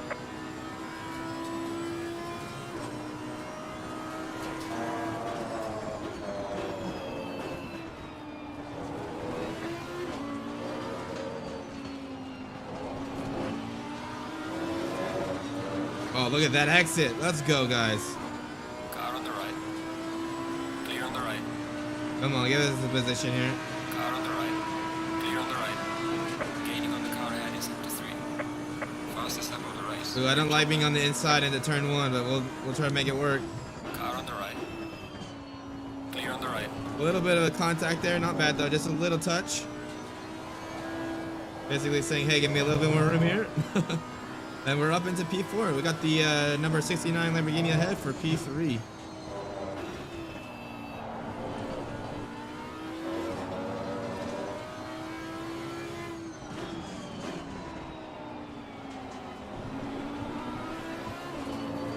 Would have no idea that the Audi would have so much pace here.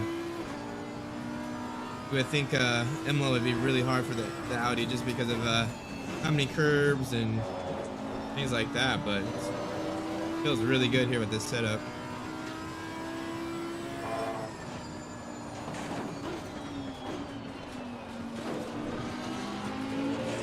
We're right here. Think you can hear us? Gonna have to brake a little early for the chicane.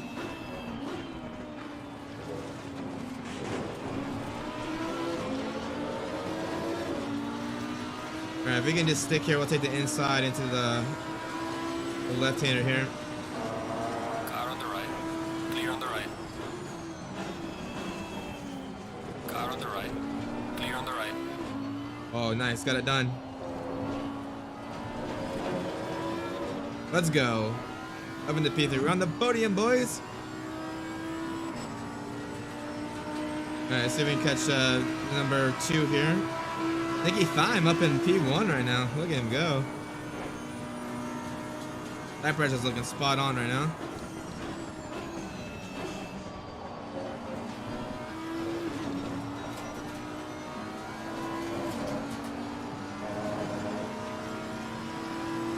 We're gonna have a good run through here, Car on the boys. right. Clear on the right.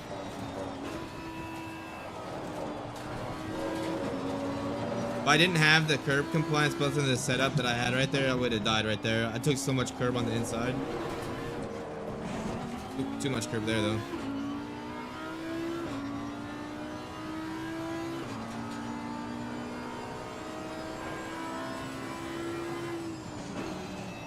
I got lucky. They could have easily got me there.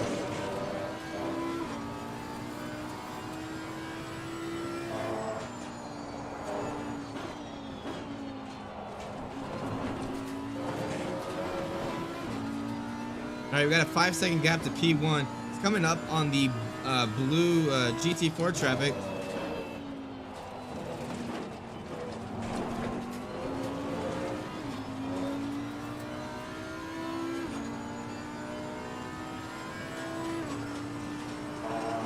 Felt so bad. I skipped the gym today.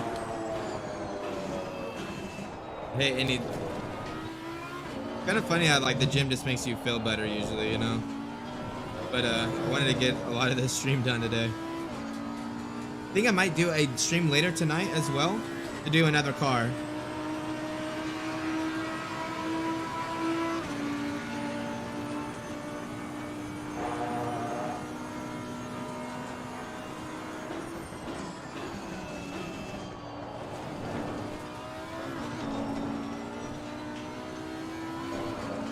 There we go. Come on.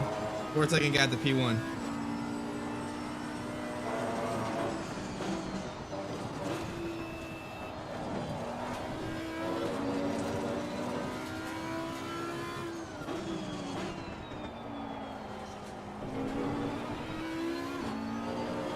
Car is absolutely flying right now.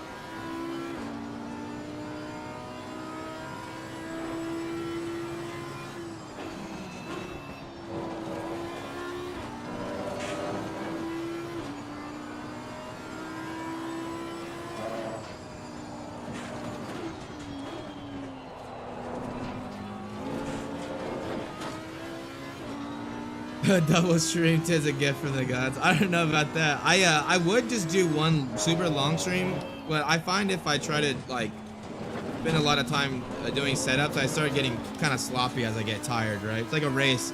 The more double stints and stuff you do, the tired you get. So I like to take a break. And it allows me to do some RST work in between. So I want to get some of the driver graphs done with the RST update so that we can get that in your guys' hands. I know that's really important for me to get out there. And when you guys play with the new software, the ability to compare multiple laps together is just so awesome. I love using it all the time. Fastest lap of the race, man. Good job. Got fastest lap. Let's go.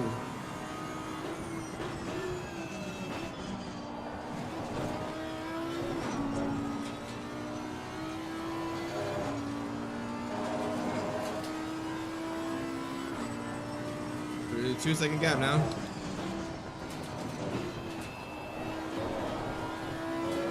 Oh wow, that was really nice.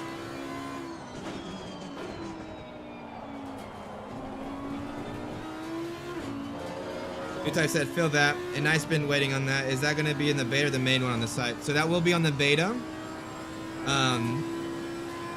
We always want to, so we'll do some testing ourselves before it goes into the beta, but we want to do the beta because if I roll this update and there's a lot of bugs, you guys, that's like the only version of the software you guys can use. So at least if I push it to beta, you guys can test it, which most of you, I assume, will want to test it. We can fix and find bugs and stuff that you guys find. And that way, if it like is completely broke for someone where it maybe just keeps crashing for someone else, they still have the other version, which is kind of a stable version to work off of, right? But we'll probably do that in the beta for like 2 weeks or so, just to make sure everyone's get some testing time. And then after those 2 weeks goes by, we'll push it to production. And then we'll start working on the next update.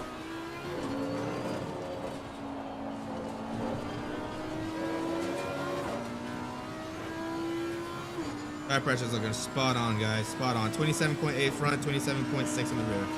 Always like a little bit more front pressure on the front. Gives you a little bit better response, a little bit more dampening than having those really low pressures on the rear. It just gives it a little bit better feel, I think, than having equal pressures all the way around. And we got some serious pace of this T1. We're going to definitely catch him up here.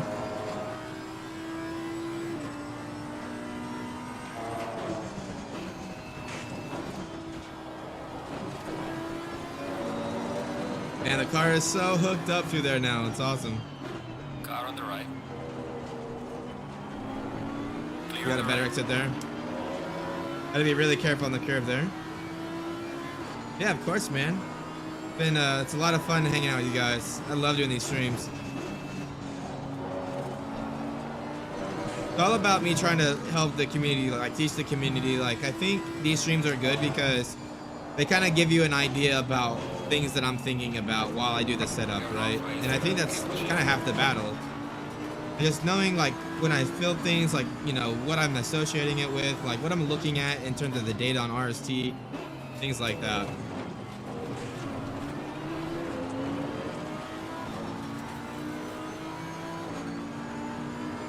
All right, we're gonna try to make a run here. Too far back.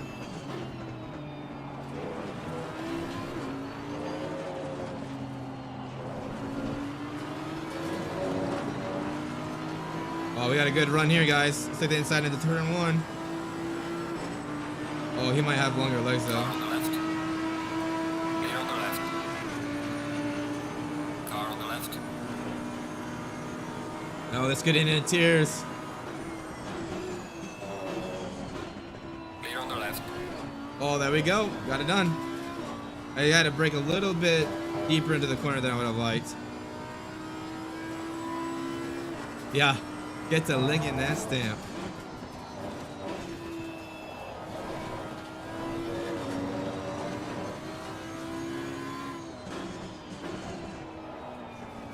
This car feels really good at Imola. It would be a lot of fun to drive for the RST Endurance Series here. I'm just curious how it is in the rain, because we know how bad the Audi is in the rain usually.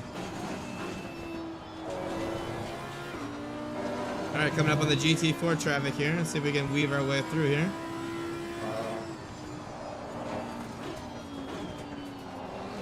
Oh my God, that was Clear on terrifying. the right. Totally had to ditch out of that. Car on the right. Clear on the right.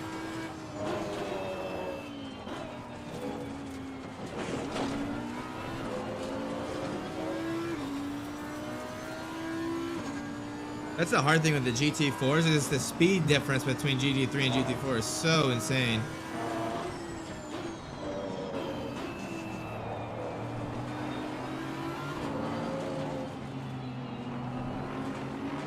Oh man.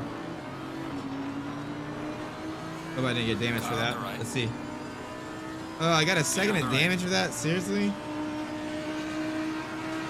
Crazy. That was barely a top. We have the power for no rain, lol. That is true. Car on the right. Clear on the right. So I will say, I don't think the mid-engines feel as good over the curbs as the front engine, even with these cars having a, you know, like me having made the setup for curb compliance. It's still, you know, nothing's going to beat the Mercedes 2020 in curb compliance. But it feels pretty good. It's a lot of fun to drive. I think the pace is definitely there. I'm thinking it has a good BOP compared to other cars. Oh shit. Car on the left. I was looking at the chat. I almost ran into that guy. Clear on the left. Yeah, that makes sense. Doing the custom BOP it does make a lot of sense. I think it makes the grid more diversified, which is cool. Car on the left. Clear on the left.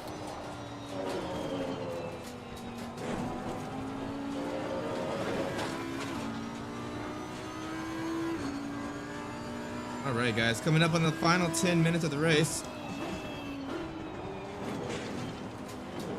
Car on the right. Nice. Clear Fast on through the the right. final chicane. That was cool.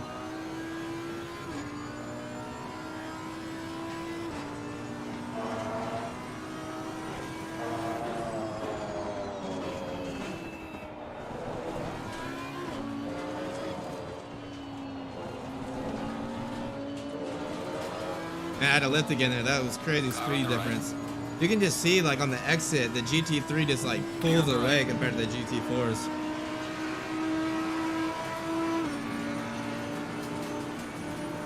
Car on the left.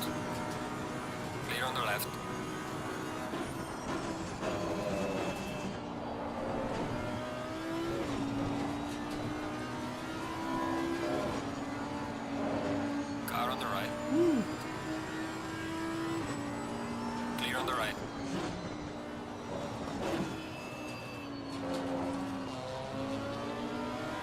left.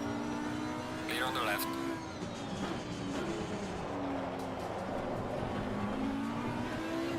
You guys see that? That's why I like. Got some You didn't light see that. damage in the front. That's a. Sorry, I looked at the chat. That's why I like doing these setups. Is even you can do a setup where if you get loose, it's very easy to control it. You can see I trail braked a little bit too hard into that left-hand corner, and I definitely broke the rear loose, but I was able to hold it very, very easily. And while I probably lost a little bit of time, I didn't, you know, lose a ton of time or spin the car. It's really important when you're doing these setups to kind of have that intent to, you know, add stability into the car, which is, you know, not the same as oversteer or understeer. It's basically stability is defined as how easy it is for the car to come back to you once you overstep that limit. Clear on the left.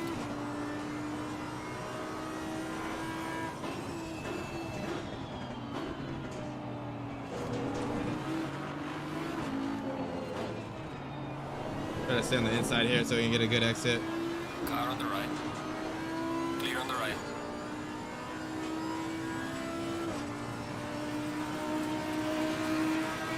Yeah, I'm excited for the Silverstone race, Speedy. I think it's gonna be a lot of fun. Yeah, exactly. That is the meta game. There's definitely some meta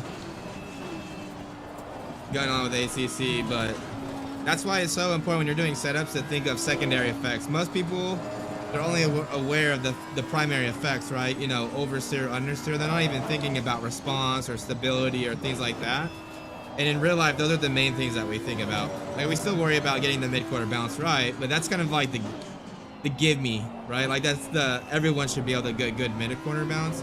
It's about how the car feels in transient. Does it, you know, is it too twitchy? Is it too sluggish? Is the stability bad? You know, there's nothing worse than having a car that's twitchy, and as soon as it steps the rear way, it just continues to spin, right? That is literally the worst. That's a car with too much response and not enough stability.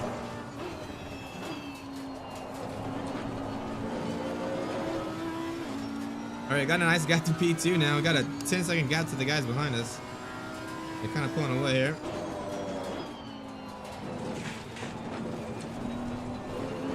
That was a lot of curb.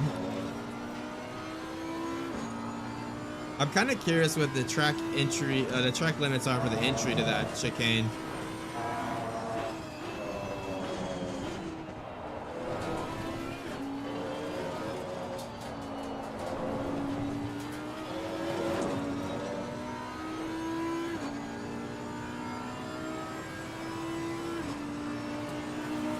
All right, guys, 7 more minutes.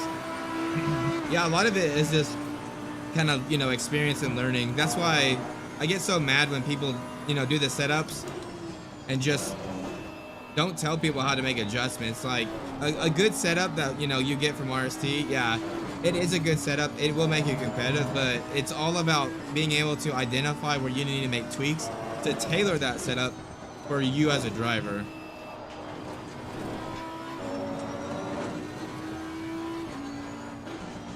And that's basically just coming into that whole response thing.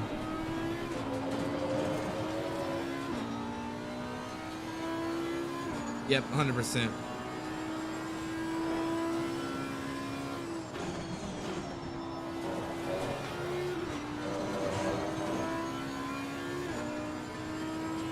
Just hoping to catch a little bit more traffic here.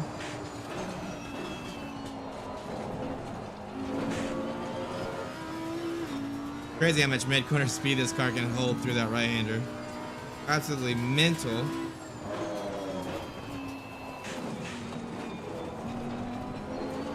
Man, the curb compliance for that final chicane is so good. All about that bump stop gap. Yeah. No, 100%.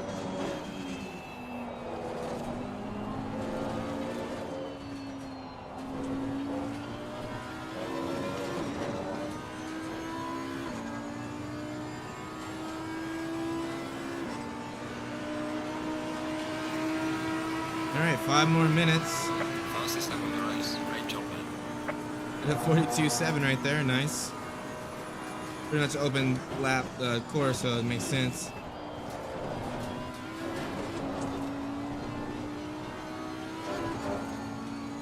Love this bigger steering wheel. It's a 350 millimeter, so it's a huge wheel, but I can really feel the car load up. It is really cool.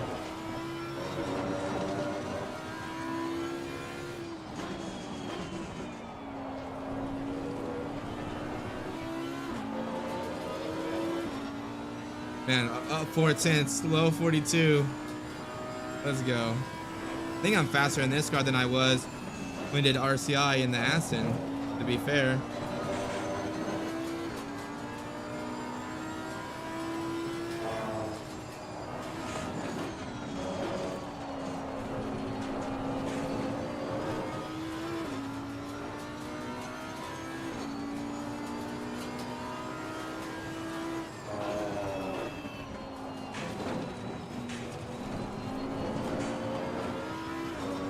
I'm probably gonna get a warning for that. Yeah. I wanted to cheat a little bit. I wanted to get into the 41s, but I'm just a little bit too far down.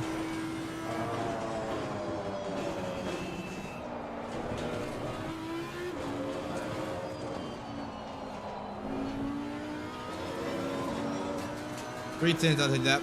Mid 42, that's pretty good pace for me. I'd be curious to see what Speed Demon could do with this setup, though, in terms of pace. But he could easily get in the 41s with it.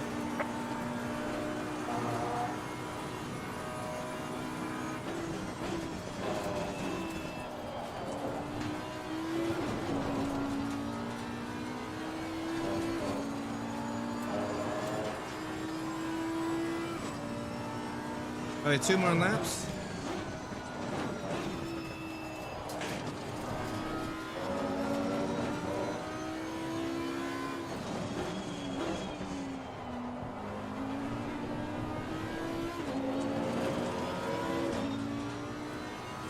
What's that temperature doing? Coming up about 2 degrees, so definitely starting to heat up here.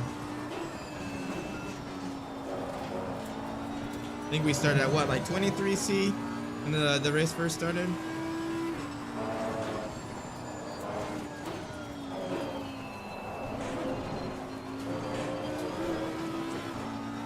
That was a good exit.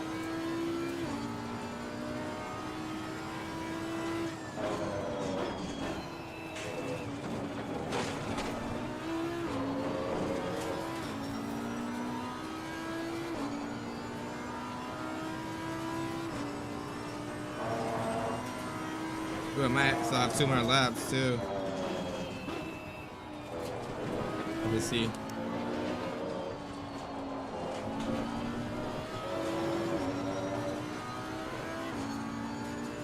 Let's go. Thank you guys, by the way, for tuning in with the stream with me today, man. It's been so much fun doing these streams with you guys and kind of talking to you guys and hanging out.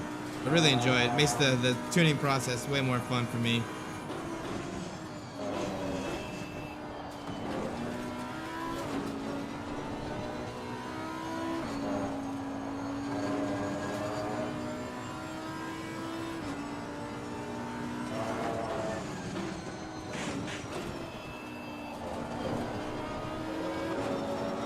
And a little mistake there.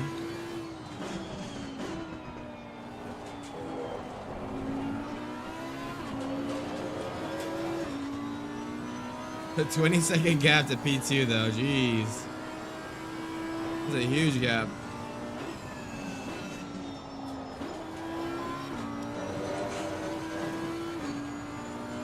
It's funny too, the curves here, because I have the too much brake. Oh, that was my bad.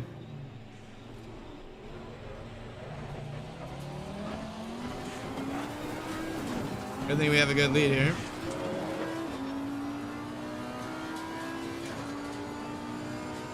That was totally my bad. I totally just took a little bit too much trail brake into that right-hander.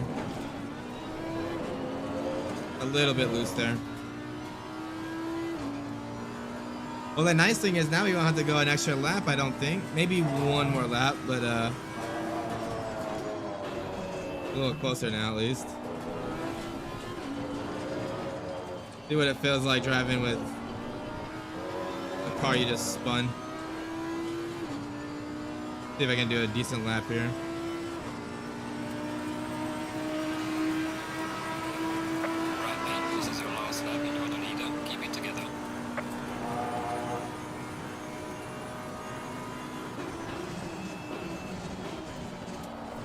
Definitely feel a flat spot.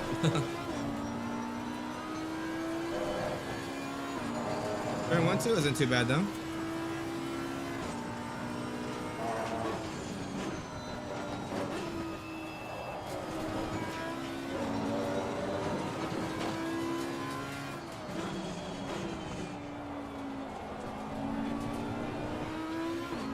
Honestly, not too bad. For just spinning that car, the car feels pretty neutral still.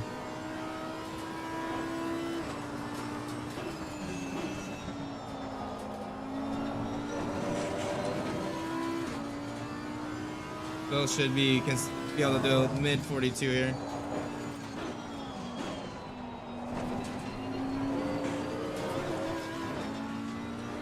Sorry, my dog keeps barking. Sorry if you guys can hear that.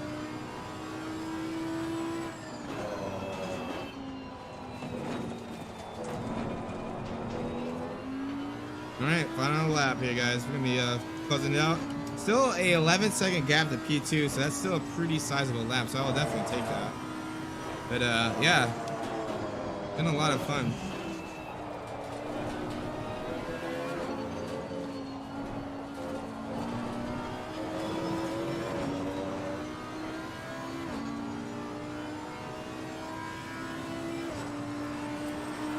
But yeah, setup's absolutely mega. Excellent job, man. What a Really race. happy with that result. Bring it back. Ooh, podium. Let's go, P1. Against the AI, but I'll take it. I will take a P1. I want to watch just one lap on the replay. I just want to see what the body language of the car looks like. Let's just take a look. What do you like, you know, one of these laps here? I'm just curious what the body language of the car. The car felt really good, but I just want to see what it looks like on camera. Sometimes you can see things on camera that you might not necessarily see otherwise.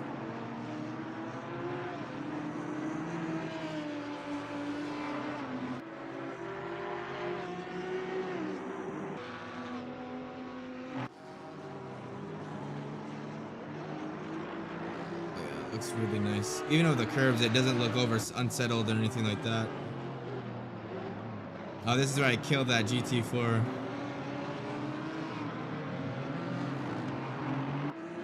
I looked at the chat and then, whoops.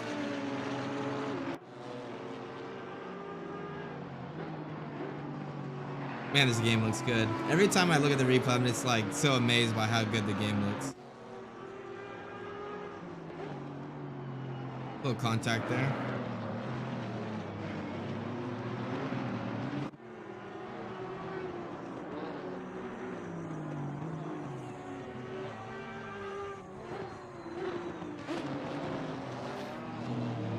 Oh yeah, that looks really good over the curves. Like it just like floated over those curves. That's pretty awesome. But I think that's gonna be it, guys. So let's talk about it. So let's just talk about what I did with the setup. Just kind of some closing thoughts here. So with the Audi as the Silverstone setup, which we use as a base, usually that's a really good place to do the setup from. The bump stop gap was really low because we were trying to control that pitch for Maggots, Beckett, Stowe, those high-speed corners. Well, because bump stops are really ramp up and stiffness really quick, there's like an exponential curve. It kills your wheel compliance. So what we did is we increased that bump stop gap, which allowed us to take way more curve, way softer over the curbs, could go over the final chicane no problem, but that added some high-speed instability through turns 3, 4. So we added some low-speed rear rebound dampening, which allowed the rear to not pop up as fast in that high-speed section. It did increase low-speed oversteer, but it increased the stability at high speed, which is the main issue. Once we did that, we just did some final tweaks, and that was pretty much it. So that was kind of the setup approach. We were really trying to increase the curb compliance over the final chicane, which I think we really did, and we adjusted everything else to get it back to the way it was feeling everywhere else. But that's going to be it, guys. If you liked the video, please like and describe down below. I'll have a link to our website. This setup that we did today is going to be part of our RST Imola Setup pack. I'm hoping to get that done this weekend. Knock on some wood. I'm going to do some more setups today. I'll probably have another stream later tonight. So if you guys have any more questions, or if there's a car specifically that you still want me to do, let me know in the Discord and I'll do that. But again, thank you guys for watching. That's going to be it. I hope you guys have a good rest of your Saturday. Until then, I'm